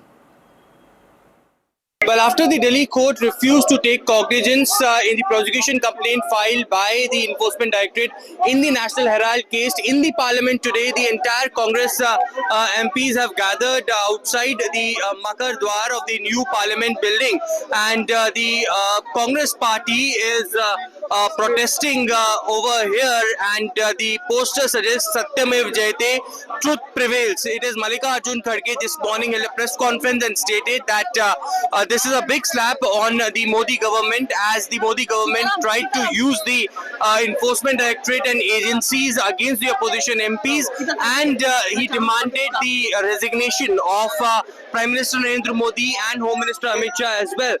The entire opposition over here has gathered, including Dr. Shashi Tharoor, who is seen standing in that protest as well. The Congress MPs, including the DMK and the other left parties, staging a protest on the National Herald case, and it is the Congress party's strategy that they will take this issue as well to the ground, which has demeaned the Gandhis. Perhaps the Bharatiya Janata Party says that the FIR has not been registered yet, so nothing can be said as of now, but the Congress party now staging protest on the National Herald issue. Rather, yesterday we have seen the entire opposition were united on the VB G Ramji bill. This is Ashwarya Jain from the Parliament for NDTV. Mahatma Gandhi के प्रति जो नफरत है, नाम से, काम से, शारीरिक रूप से गोडसे ने उनकी हत्या की थी और आज उनके सम्मान की हत्या मोदी सरकार कर रही है। ऐसी मोदी सरकारें आएंगी जाएंगी, गांधी का नाम अजर अमर है, उसे कोई बिगाड़ नहीं पाए। Rahul Gandhi and the Congress party are the antithesis when it comes to Mahatma Gandhi's ideals and principles. Mahatma Gandhi dreamt of Ram Rajya, but even the mention of Lord Rama, the Congress party and the Rahul Gandhi are severely allergic to, and that is why they are opposing this transformative bill which will empower our poor and disadvantaged sections with employment and dignity. What better can you expect of the Congress party? This was the same Congress party which filed an affidavit in the Supreme Court in 2007 saying there was no historical proof of Lord Ram. विपक्ष के नेता राहुल गांधी ये कह रहे हैं कि आप सब कुछ सेंट्रली कंट्रोल करना चाहते हैं। अरे है कहाँ वो, ये तो बताओ। राहुल गांधी जो आप गांधी कह रहे हैं वो है कहाँ? वो तो अभी मैं तस्वीरें जर्मनी में देख रहा था उनकी। ये वहाँ पे एक तरफ तो प्राइम मिनिस्टर हैं जो देश के लिए दुनिया जा में काम काम काम देश का नाम के लिए जाते हैं, ये जा रहे हैं घूमने, सैर करने, और दूसरी तरफ दोनों गांधियों में लड़ाई चल रही है, बड़ी भारी लड़ाई चल रही है। जो मुझे पता लगा है राहुल गांधी और प्रियंका गांधी की इसी वजह से ये हाउस में, क्योंकि 2-3 बार जो भाषण हुआ है उसे भी लोगों ने, जो प्रियंका गांधी का भाषण है उसमें कंपेयर किया है, और राहुल गांधी इस चीज़ से नाराजगी करके वो परिवार से और पार्टी से लड़के यहाँ से चला गया। राहुल गांधी की कल एब्सेंस पे प्रियंका गांधी ने पूरा प्रोटेस्ट को लीड किया था। मैं तो वही कह रहा हूँ ना, वही, और मैं क्या कह रहा हूँ, वो जो है उनके पार्टी में और फैमिली में प्रॉब्लम जो है, इसीलिए राहुल गांधी जी अब छोड़ के चले गए। अपोज करने की इनकी काम है, वो तो करते रहेंगे। बाकी ये नया बिल है, वो पुराना वाला एक्ट था, ये नया एक्ट आ रहा है। अगर उसी नाम से करना तो अमेंडमेंट होता, ये तो नया बिल नहीं आता, एक्ट हो जाता, नया एक्ट नहीं आता। तो अमेंडमेंट करने से अच्छा है कि आप एक्ट लाओ। तो हर एक चीज़ का अलग अलग नाम होता है, तो समय से। और बापू इसलिए आंदोलन नहीं किए थे देश के आज़ाद करने के लिए, बापू को हम सब सम्मान करते हैं, लेकिन बापू इसलिए आज़ाद नहीं किए थे कि 100 दिन के काम में उनका नाम रहेगा, MGNRG इसमें उनका नाम रहेगा, इसलिए कि बापू के नाम से बहुत कुछ देश में है, आगे भी होंगे, और सब सम्मान करते हैं बापू को। जैसे साल बढ़ते हैं, कभी कभी जैसे अभी AI आया है, उस हिसाब से पॉलिसी में बदलाव लाना चाहिए। हम पॉलिसी के बदलाव के खिलाफ नहीं है, समय समय पे हर बिल को देखा चाहिए, सोचना चाहिए। और मेरी सिर्फ सरकार से विनती है कि आप इसको स्टैंडिंग कमेटी भेजिए, उस पर संक्षेप में सारी चर्चा हो। ये नाम बदलने से कुछ नहीं होता, काम को महत्व होता है। सोच नाम लोग तो कहेंगे, कुछ लोगों का काम है कहना। तो ये मेरी विनती है सरकार को कि आप पहले तो ऑब्जेक्शन है, हम पूरा विरोध करते हैं कि आप महात्मा गांधी जी का नाम इससे नहीं निकालेंगे, हम पूरी ताकत से इसका विरोध करेंगे। We very strongly oppose that move. It shows the real face of the present government led by Narendra Modi.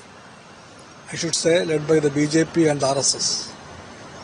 They have no concern for the rural poor. Their only concern is their power which is meant for supporting the corporates of the state, of the country. They stand for the rich and they work for the corporates. So they have no regard for the poor people. They may be in the villages or in the cities, but the government of India, led by Narendra Modi, has no concern for them. It's a failure of central government. Once again, it is a failure of central government, union government. These people are not fit to run a government. What they say, apart from changing the name of the Mgnrega, they don't want Gandhi's name in it. So they have fixed a name. But the second dangerous thing is that they have stated that this bill states that 40% of the expenditure should be borne by the states and 60% by the union government. They are unfit. They have already collecting all the revenue from the state. Like they have taken away the commercial taxes and converted into GST.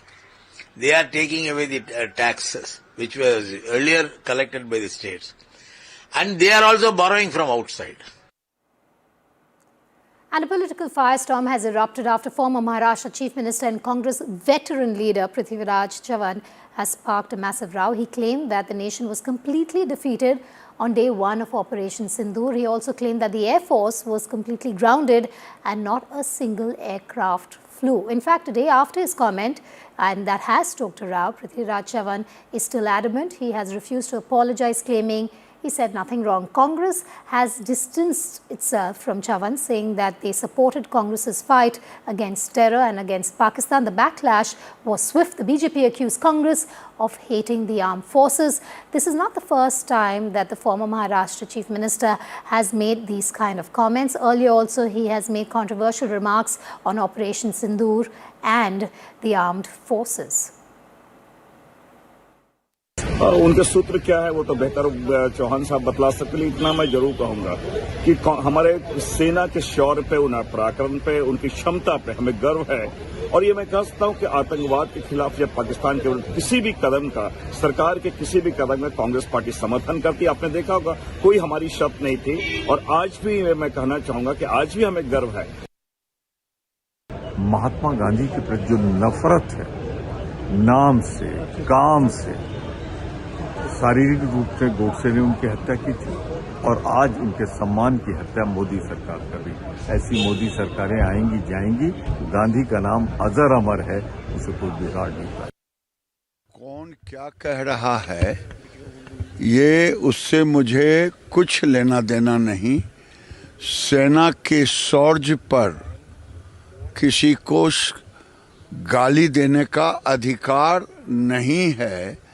जो लोग सेना के शौर्य को अपमानित करते हैं वो कभी देश हित की बात सोच ही नहीं सकते। मैं उनके बयान की घोर निंदा करता हूं। ये कांग्रेस पार्टी हमेशा ही पाकिस्तानी परस्त रही है। ये कांग्रेस पार्टी हमेशा देश को अपमानित करती रही है। ये पार्टी, इनके राहुल गांधी, इनके नेता जब विदेश में जाते हैं तब भारत का अपमान करते हैं। मैं इनके अपमान की घोर निंदा करता हूं। And here's a quick reminder of what Air Chief Marshal had said in October about Operation Sindoor. On ground, because of this strikes, there have been radars at least 4 places, command and control centers at 2 places, runway, of course, damaged at 2 places. Then 3 of their hangars in 3 different stations have been damaged. And in that hangar, as well as on tarmac, we have signs of one C-130 class of aircraft, one AEW&C class of aircraft, and at least 4 to 5 fighter aircraft, most likely F-16, because that base happened to be F-16, which would have been under maintenance that time. Along with that, one SAM system, which has been destroyed. And so these are the strikes that, the destruction that has taken place on ground by our strikes.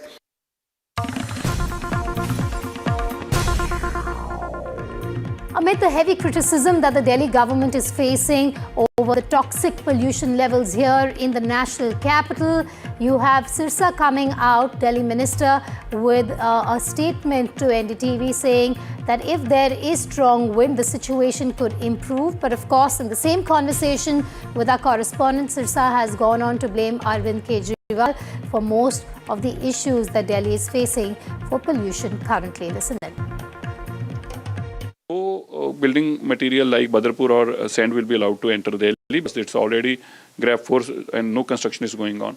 Thirdly, all vehicles which are coming out from outside Delhi, we are not Delhi registered, should be compliant Bharat Stage 6. So while the purpose is that if you are coming to Delhi, you should be coming with a clean fuel vehicle with the emissions which are set as Bharat Stage 6, for which the pollution which they have given us, they are protesting कि हमने तुम्हें pollution दिया, तुम ठीक क्यों नहीं करे? This is the reason. What a shameful protest it is. I should tell Arvind Kejriwal, you are the main culprit. You have spoiled the Delhi. We have made the dirtiest capital of this country, this world.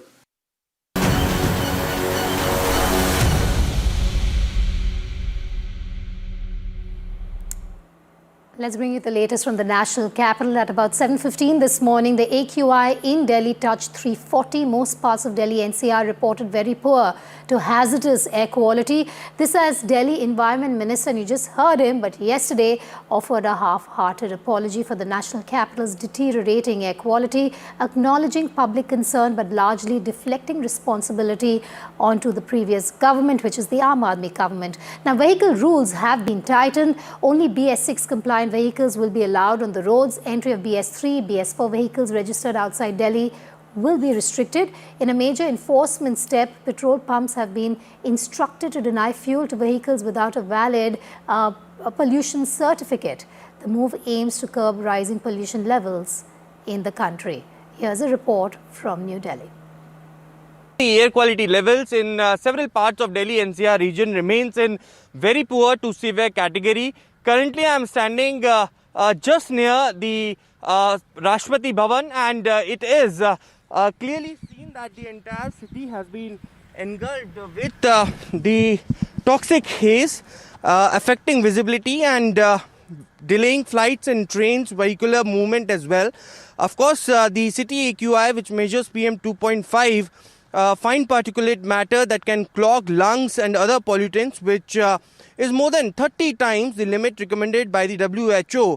It is schools in Delhi and surrounding areas which have moved classes online, and construction have been banned as the Indian capital, national capital, New Delhi, grapples with hazardous air quality as well.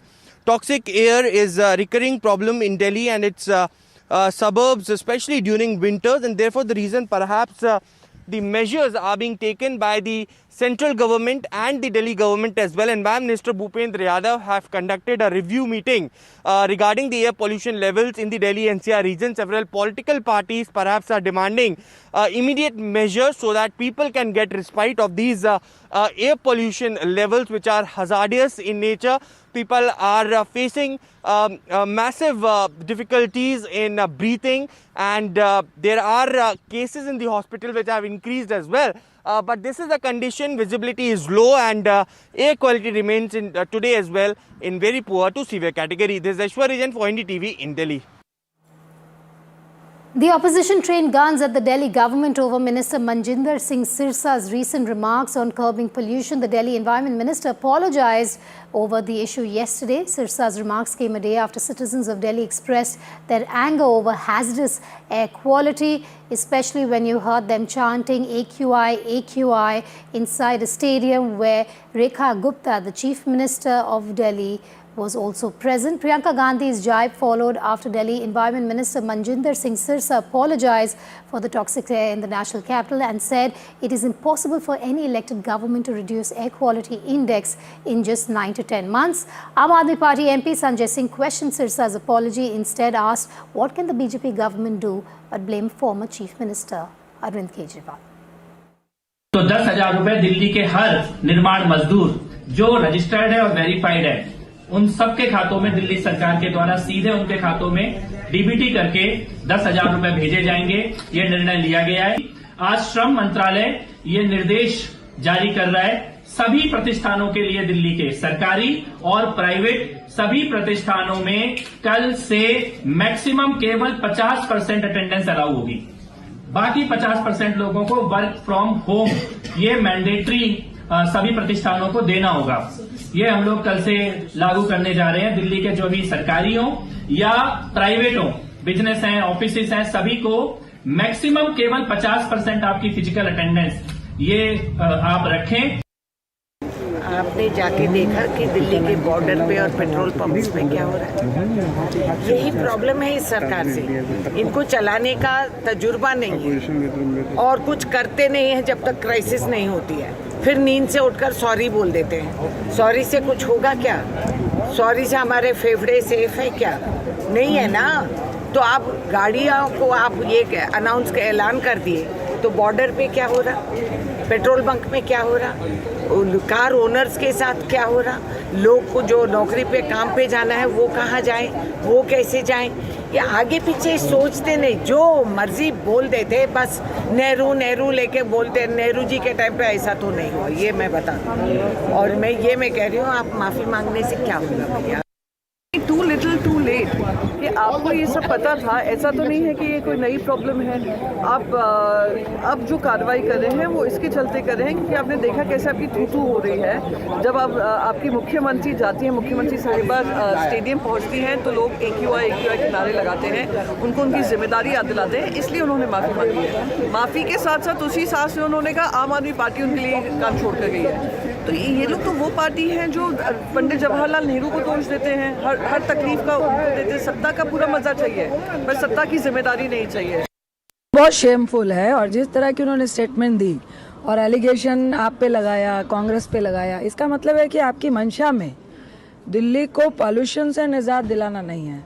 भैया सिर्फ दिल्ली नहीं है, पूरा देश pollution से जूझ रहा है। WHO की रिपोर्ट में 17 लाख की डेथ हो चुकी है पॉल्यूशन से, और आप इस तरह से बिल्कुल ही इनरिस्पॉन्सिबल वाली बात कर रहे हैं। और हुई सिरसा, मैं तो प्रधानमंत्री से पूछ रही हूँ, अरे आपकी डबल इंजन की सरकार है, यहाँ दिल्ली में प्रधानमंत्री भी यहीं रहते हैं, राष्ट्रपति भी यहीं रहते हैं, सारा कैबिनेट रहता है, सारे सांसद रहते हैं, और दिल्ली देश की राजधानी है। उसके लिए इस तरह लापरवाही से जवाब देना, ये इनकी मंशा दिखाता है कि ये पॉल्यूशन को कंट्रोल करने में कितने ये सीरियस हैं। देखिए, मैं सिरसा जी से ये बोलूंगी कि जब आप लोग सत्ता में नहीं थे दिल्ली में, तो आप केजरीवाल जी की सरकार को रोज कोसते थे कि दिल्ली में प्रदूषण कम क्यों नहीं होता। अभी आप लोग बिना सोचे बिना समझे जिस तरह के कानून लागू कर रहे हैं, एक BS6 का है मामला कि अगर BS6 नहीं होगा तो दिल्ली में पेट्रोल या फ्यूल नहीं मिलेगा। इस पे बिना चर्चा किए हुए, बिना सोचे समझे इस तरह का कानून पास करें, सिर्फ पब्लिक के सामने दिखावा है। आप लोग पावर में आए यही बोल के कि हम अलग ढंग से दिल्ली को चलाए, क्या कर पाएंगे? क्या कर पाए आप लोग? I want to go back to that story I started this show with. The dying man and his wife, forced to go from hospital to hospital on a bike, were faced with complete apathy. First from the medical system, and then after meeting with an accident from passers-by in Bengaluru. The man lay on the road, writhing in pain for several minutes, and his wife pleaded for help with folded hands, but cars kept whizzing by. So what had happened? The man on your screen had complained of chest pain at about 3:30 in the morning, after which his wife tried to call for an ambulance but failed. So she put him on the bike and was taking him to hospitals. The family alleges that the hospital did not initiate emergency treatment and did not even arrange an ambulance. Help did come from a cab driver who finally stopped, but it was already too late. By the time they reached a hospital, the 34-year-old was dead, leaving his 5-year-old son and 18-month-old daughter without a father. Even in tragedy, though, the family chose compassion. They donated Venkatraman's eyes, allowing his death to bring sight to others. Our correspondent has spoken with Venkatraman's wife. She says her husband was turned away from hospitals, misdiagnosed, and left without timely medical care. Even an ambulance failed to respond. She says humanity failed them in his final moments. Here's that heartbreaking conversation.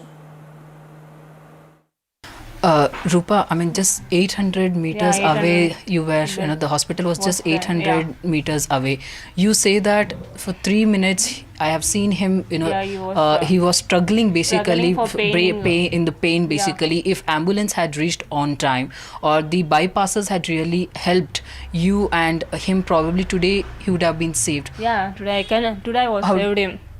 If any ambulance or car was giving help us, today he was there. What happened there? Actually, they asked from how you came. We said we came from two-wheeler, but they didn't made any ambulance also. They didn't give any tablet also. They told straight, you go. Now only it's too severe. You go Jayda hospital. We're going to be slipping to a short break. News and updates will continue on the other side. Stay tuned.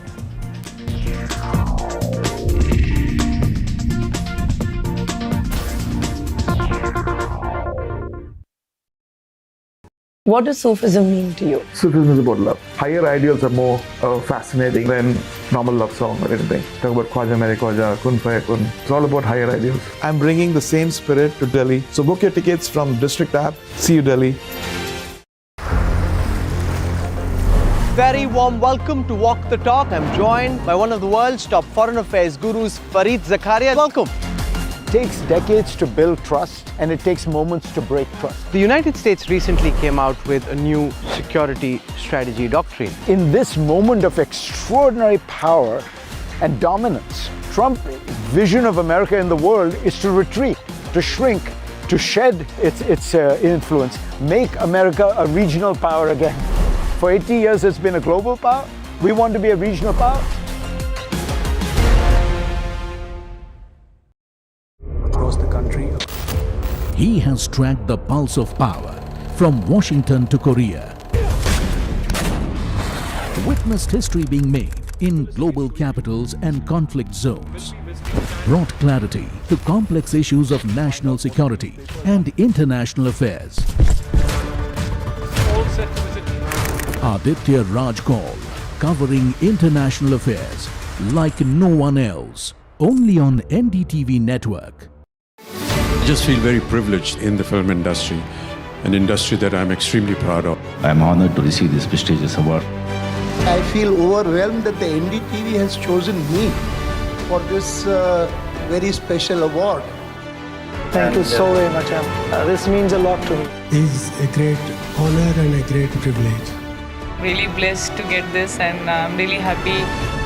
This is one of the few moments I'm going to be humble, so please record this properly, guys. आज का दिन सबसे पहले जो foot soldiers, जो presiding officers और जो team है उनको सेलिब्रेट करने का है.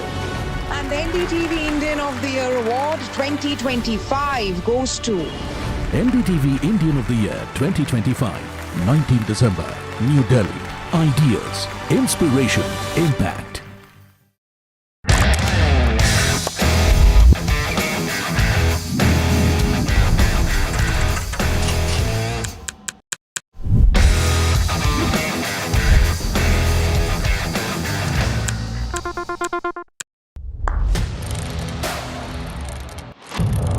What seems settled for me is unfinished business. So I rewind, I pause, I reflect, I dig until what's buried stands up to be counted. Breaking ground, not just headlines, the meaning behind them. This is Breaking Ground with me, Vedika Sood. She stepped into the unknown and delivered a performance India is talking about.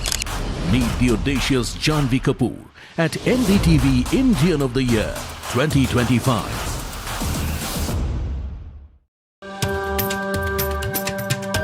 Namaste, India. As you all know, I've been traveling around the world with my music. But this one is truly special. Something that's India. You all must have seen the magic that was created in Kun Faya Kun. Now it's your chance to experience it with me. So book your tickets from District app, and together let's create harmony of hearts. See you, Delhi. You applauded the performance. Now meet the actor who defined it. Vicky Kaushal at the NDTV Indian of the Year 2025.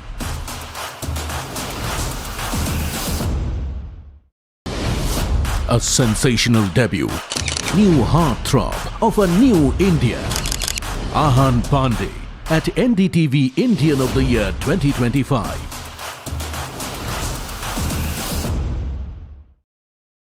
I don't sugarcoat. I shoot straight and tell you stories the way they need to be told. Unfiltered, unafraid, unmissable. That's how I roll. Watch me, Priyanka Deo, on NDTV World. Namaste. A transformation you witnessed. Now, meet the force behind it. Jai Shah at the NDTV Indian of the Year 2025. Other opposition parties. They argue, I conclude. They deflect, I drill down.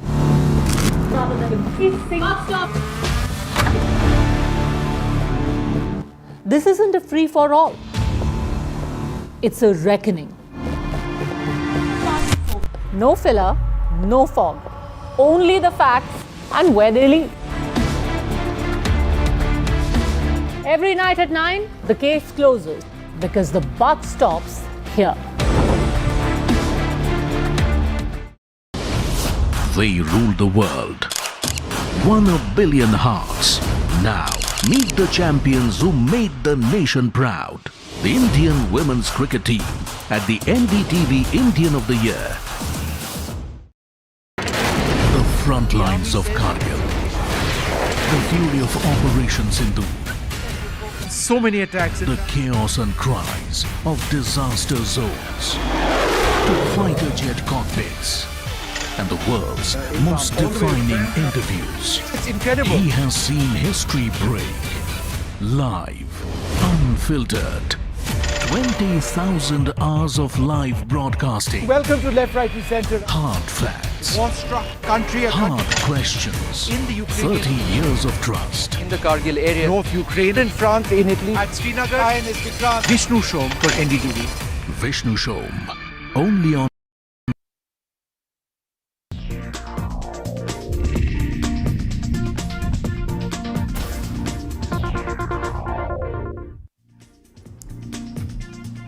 Welcome back to Breaking Ground. Now it's time for global news and our special segment, World View.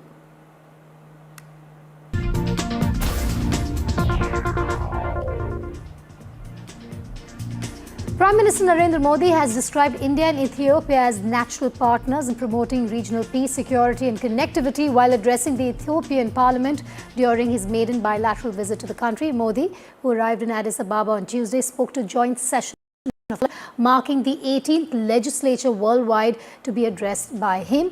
Highlighting shared experiences as developing nations, the Prime Minister said India and Ethiopia have much to learn from each other and much to offer in partnership. He added that the two countries share not just common goals, but also warmth of climate and spirit. His address concluded with a massive standing ovation from members of the Ethiopian parliament. It is a moment of a great privilege for me to stand before you today. It is wonderful to be here in Ethiopia, the land of lions.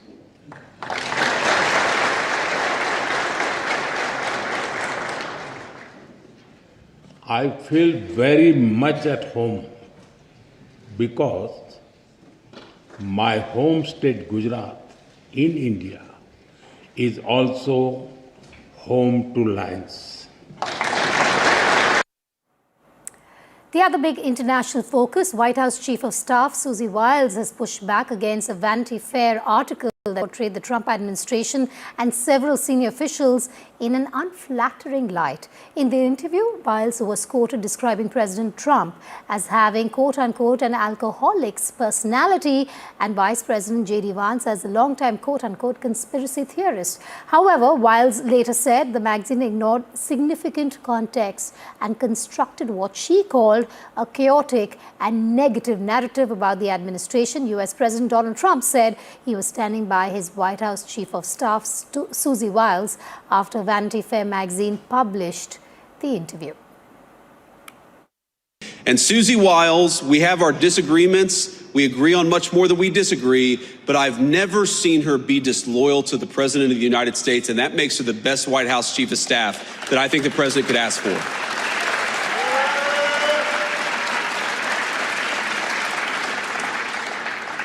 And the last thing I'll say is, if any of us have learned a lesson from that Vanity Fair article, I hope that the lesson is we should be giving fewer interviews to mainstream media outlets. This is, unfortunately, another example of disingenuous reporting, where you have a reporter who took the Chief of Staff's words wildly out of context, did not include the context those conversations were had within. And then further, I think the most egregious part of this article was the bias of omission that was clearly present. And we see a lot of this when dealing with the media every day. The White House there claiming a bias of omission. We're going to leave it at that. Up next is Southern View with my colleagues down south. Stay tuned to NDTV 24/7.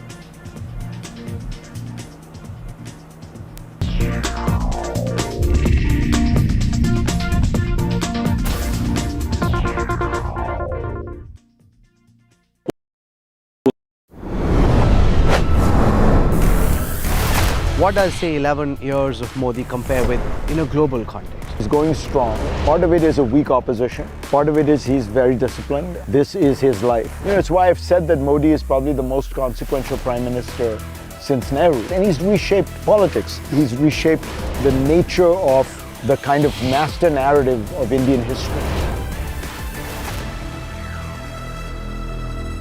What does Sufism mean to you? Sufism is about love. Higher ideals are more fascinating than normal love song or anything. Talk about Khwaja Mere Khwaja, Kun Faya Kun. It's all about higher ideals. I'm bringing the same spirit to Delhi. So book your tickets from District app. See you, Delhi. Very warm welcome to Walk the Talk. I'm joined by one of the world's top foreign affairs gurus, Fareed Zakaria. Welcome. It takes decades to build trust, and it takes moments to break trust. The United States recently came out with a new security strategy doctrine. In this moment of extraordinary power and dominance, Trump's vision of America in the world is to retreat, to shrink, to shed its influence, make America a regional power again. For 80 years, it's been a global power. We want to be a regional power. Across the country. He has tracked the pulse of power from Washington to Korea. Witnessed history being made in global capitals and conflict zones. Brought clarity to complex issues of national security and international affairs. Aditya Raj Kaul, covering international affairs like no one else. Only on NDTV network. I just feel very privileged in the film industry, an industry that I'm extremely proud of. I am honored to receive this prestigious award. I feel overwhelmed that the NDTV has chosen me for this very special award. Thank you so very much. This means a lot to me. It's a great honor and a great privilege. Really blessed to get this, and I'm really happy. This is one of the few moments I'm going to be humble, so please record this properly, guys. आज का दिन सबसे पहले जो foot shoulders जो presiding officers जो team है उनको सेलिब्रेट करने का है. And the NDTV Indian of the Year Award 2025 goes to NDTV Indian of the Year 2025, 19 December, New Delhi. Ideas, inspiration, impact.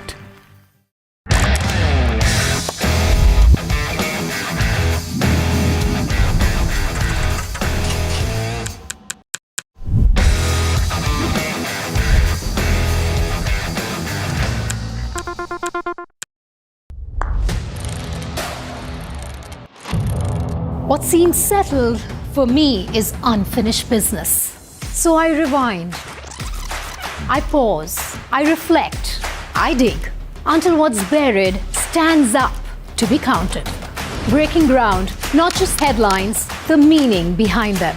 This is Breaking Ground with me, Vedika. She's stepped into the unknown. and deliver the performance India is talking about. Meet the audacious Janhvi Kapoor at NDTV Indian of the Year 2025. You applauded the performance. Now meet the actor who defined it. Vicky Kaushal at the NDTV Indian of the Year 2025.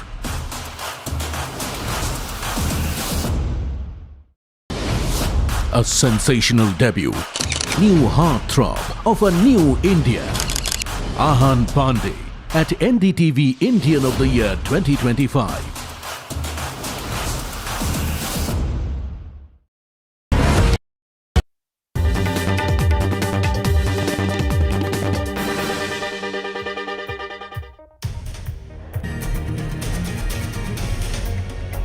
A very good afternoon to all our viewers. Thanks for tuning into NDTV. This is the Southern View. For the next half hour, me and my colleagues from down south take you through all the stories that's making news from the southern part of India. Joining me from Bengaluru, of course, is my colleague Rituraj Purohit. We also have Sam Daniel joining us from Tamil Nadu and Ashish joining us from Telangana. First up, there's some breaking news updates that's just coming in. This is from Bengaluru.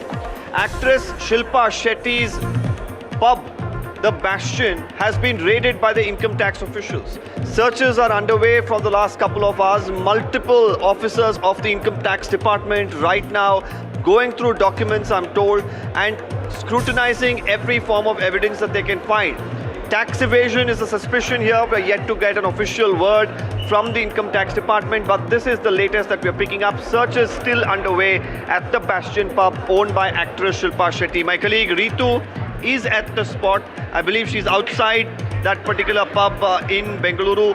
Ritu, take us through what's happening. Show us if there any more activity. What are you picking up as far as these raids are concerned? Well, Deepak, you see, we are coming live from the Bastion Garden City pub itself, which is again one of the costliest pub that we do know here in Bengaluru, where the searches basically are on right now. Ever since that, the IT officials had entered the premises in the morning, but the searches still continue to be there. They are trying to verify various documents as well. When we talk about any sort of an irregularities that has really taken place, whether it's been a tax evasion as well. So yes, all that is being looked into as well. But on the other side, you see, the pub basically continues to operate as well, because we get to see a lot of customers entering over here. This particular premises, which is quite a huge place, almost three areas inside the huge pub that's basically functional even now. Now needs to be seen what is that the IT officials are really going to find out. Now more important, you see, this raid is basically just coming right after 2 days back that we did see basically how that there was an FIR that was registered as well, because the pub was also found violating certain rules. It was violated because they were seen functioning during the late nights as well, beyond the permitted timing. And before that, we did see how that there was a huge ruckus that also took place right here at this basically premises itself, which has actually gone viral too. But ever since that, the Bastion as a concept that the Shilpa Shetty had come up with, she seems to be running in the trouble. But here with this raid, we will have to see to it that what is that the IT department officials are really going to come out with. Back to you, Deepak. Right, Ritu, stay with us. Now, yes, like Ritu was pointing out, this is not the only trouble. Earlier, there was an FIR as well registered against the Bastion pub. Now, moving on to some more news coming in from Bengaluru, and this is a heart-wrenching one. And many would question about, the humanity that we as people really express. Here is a story of a woman who tried to save her husband's life. Decided that, she will take him on a bike because he started experiencing pain in the chest. Little did she know that her journey would turn into tragedy. She goes to one hospital where there was no doctors. She had to go to another hospital where they did say, yes, his condition is bad, but he needs to be taken to another hospital. But through all of this, she couldn't get an ambulance. She was forced to ride a bike along with her husband, who was suffering from chest pain. And then, unfortunately, they meet with an accident. But the tragedy didn't end there. You can see from these visuals, the CCTV that we have accessed shows her standing there, begging almost for people to stop. It was just 800 meters away, the hospital where he should have been taken, where treatment was available to him. But nobody would stop for several minutes, and finally it was a cab driver who stopped, managed to take him to the hospital, but it was too late for the family. Now, my colleague Ritu went and spoke to the wife who narrates the entire ordeal. Let's listen in to the story. Rupa, I mean, just 800 meters 800. away you were, the hospital was just 800 meters away. You say that for 3 minutes, I have seen him, he was struggling basically, struggling for in the pain basically. If ambulance had reached on time or the bypasses had really helped you and him, probably today he would have been saved. Yeah, today I was saved him. If any ambulance or car was giving help us, today he was there. What happened there? Actually, they asked from how you came. We said we came from two-wheeler, but they didn't made any ambulance also. They didn't give any tablet also. They told straight, you go. Now only it's too severe. You go Jayda hospital.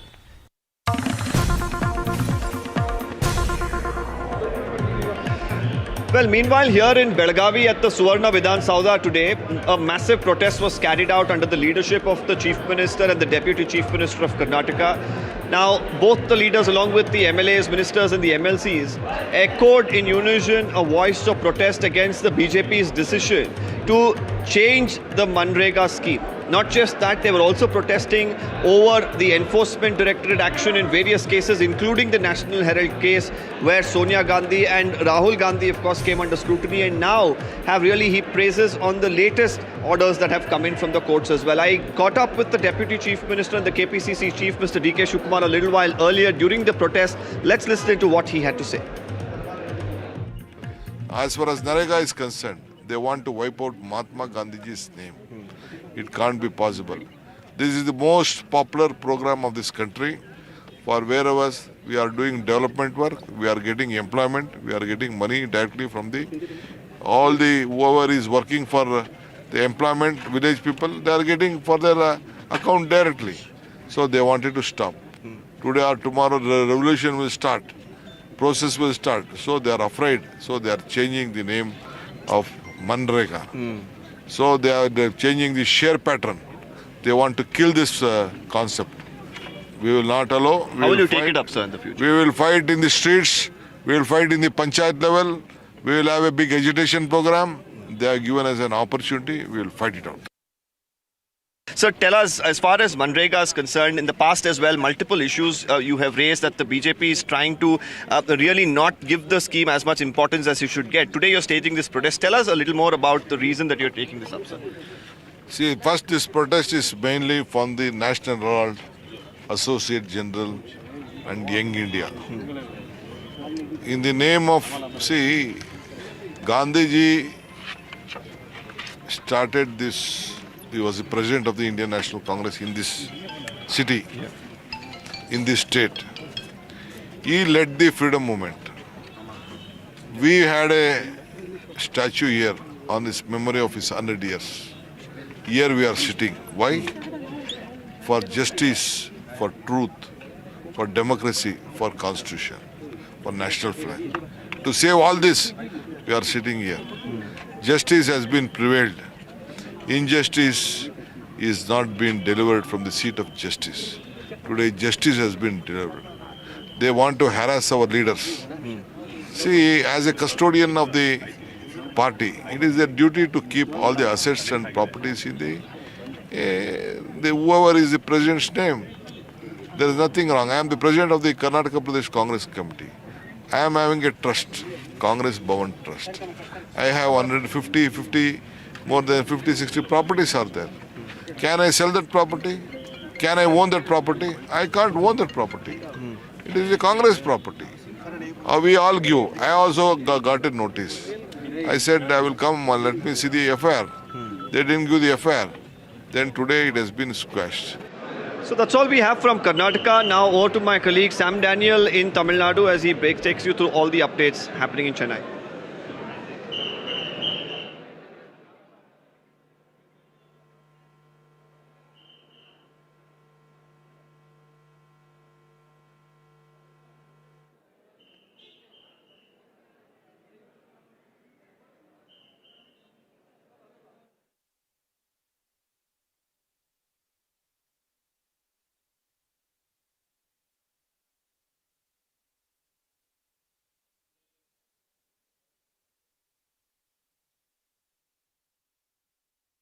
தோற்கடிப்பதற்காக அவங்க warrant அவங்களே கையெழுத்து போட்டு மக்கள் முன்பு காட்டி விட்டார்கள்.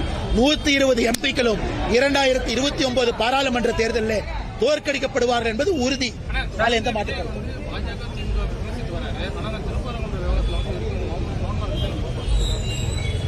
கம்முன்னு இருக்க வேண்டிய இடத்துல கம்முன்னு இருக்கணும், கும்முன்னு இருக்க வேண்டிய இடத்துல கும்முன்னு இருக்கணும். இது யார் சொல்றது? திரு விஜய் அவர்கள். அரசியல் அப்படி இருக்க முடியுமானே? கம்முன்னு இருக்க வேண்டிய இடத்துல கம்முன்னு இருப்பேன், கும்முன்னு இருக்க வேண்டிய இடத்துல கும்முன்னு இருப்பேன். திரு விஜய் அவங்ககிட்ட கேளுங்க, ஐயா கம்முன்னு இருங்க, கும்முன்னு இருங்க, பேச வேண்டிய இடத்துல பேசுங்கன்னு நீங்க விஜய்கிட்ட சொன்னாவே நல்ல அரசியல்வாதியாக வருவார். இவ்வளவு பிரச்சனை நடக்குது, இவ்வளவு சண்டைகள் நடக்குது. நான் பேசவே மாட்டேன், நான் வேடிக்கை மட்டும் பார்ப்பேன்னா உங்களை நம்பி எப்படி மக்கள் ஆட்சி பொறுப்பு கொடுப்பாங்க? தப்பா தப்புன்னு சொல்ல, சரியா சரின்னு சொல்லுங்க. ரோட்டுக்கு இந்த பக்கம் இருங்க அல்லது ரோட்டுக்கு இந்த பக்கம் இருங்க, நடுவில் நின்னா எப்படிங்க ஐயா? வண்டி நடுவில் தானே வரும். அதனால திரு விஜய் அவர்கள் நியாயப்படி மக்களுடைய உணர்வு இன்னைக்கு எந்த பக்கம் இருக்கு? திருப்பரங்குன்றத்திலே தீபம் ஏற்றப்பட வேண்டும் என்று இருக்கும் பொழுது அவங்களுடைய ஆதரவு எந்த பக்கம் இருக்கணும்? நான் பேசவே மாட்டேன்னா அது எந்த விதமான அரசியல்? நான் தமிழ்நாட்டில் தொடர்ந்து சொல்றது, விஜய் அரசியல் இருக்கட்டும், அவர் சித்தாந்தத்தை சொல்லட்டும், மக்கள் ஓட்டு போட்டு முடிவெடுக்கட்டும். அப்படி இருக்கும் பொழுது எனக்கு ஒரு விஷயம் நான் பேசுவேன், ஒரு விஷயம் நான் பேச மாட்டேன்னா இதே விஜய் அவர்கள் புதுச்சேரிக்கு வந்தார். நம்முடைய ஆட்சியில, கூட்டணி ஆட்சியில ஒரு எம்எல்ஏ மந்திரி ஆயிட்டாரு, அவர் சிறுபான்மையர் அப்படிங்கறக்காக அவருக்கு பொறுப்பு கொடுக்கணும் விஜய் பேசினாரா இல்லையாங்கண்ணா? பேசினாரா இல்லையா? அன்னைக்கு சிறுபான்மையர் பேசின விஜய் திருப்பரங்குன்றத்தில் பெரும்பான்மைக்கு ஏன் பேசல? Well, the arguments in the Madurai Madras High Court continue for the 4th day over the single judge was challenged by the Tamil Nadu government against the order that wanted the Kartika Deepam to be lit on an ancient pillar on the hilltop next to a dargah.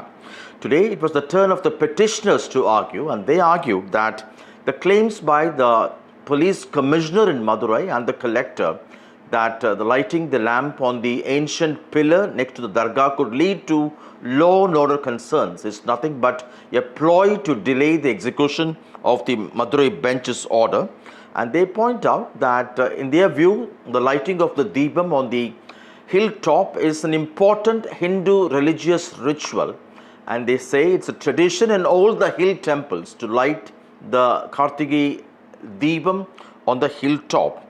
And they say that after shifting the location from the hilltop pillar to another location on the hill near a temple, now the temple administration, the petitioners argue, is saying that that is the traditional place where the temple or the Deepam is lit.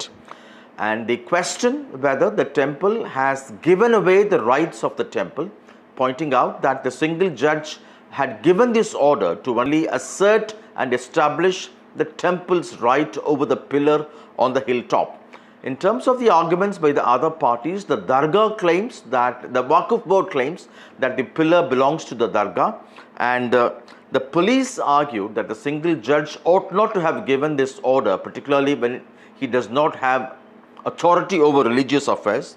And finally, the Devaswam board argues that the court cannot dictate, or nobody can dictate the temple administration where to light the lamp, and they do it according to the Agama rules. And this is what DMK spokesperson TKS Ilangovan had to say. No, they want to create trouble. BJP is known for creating trouble. Somehow they feel that the people of Tamil Nadu will, all Hindus will support BJP. But all Hindus will throw BJP out, because Tamil Nadu is a peaceful place in terms of religion. Everybody were behaving like friends and family members. But these people want to create trouble. For hundreds of years, the lighting was done here in this place. Why should they want to change? That is the question. And traditional practices, courts, many courts have already given many directions that traditional practices need not be changed. While the appeal hearing is continuing this evening at 3 o'clock, the single judge would also hear the contempt plea. We'll have to wait and watch whether the DGP in charge and the Chief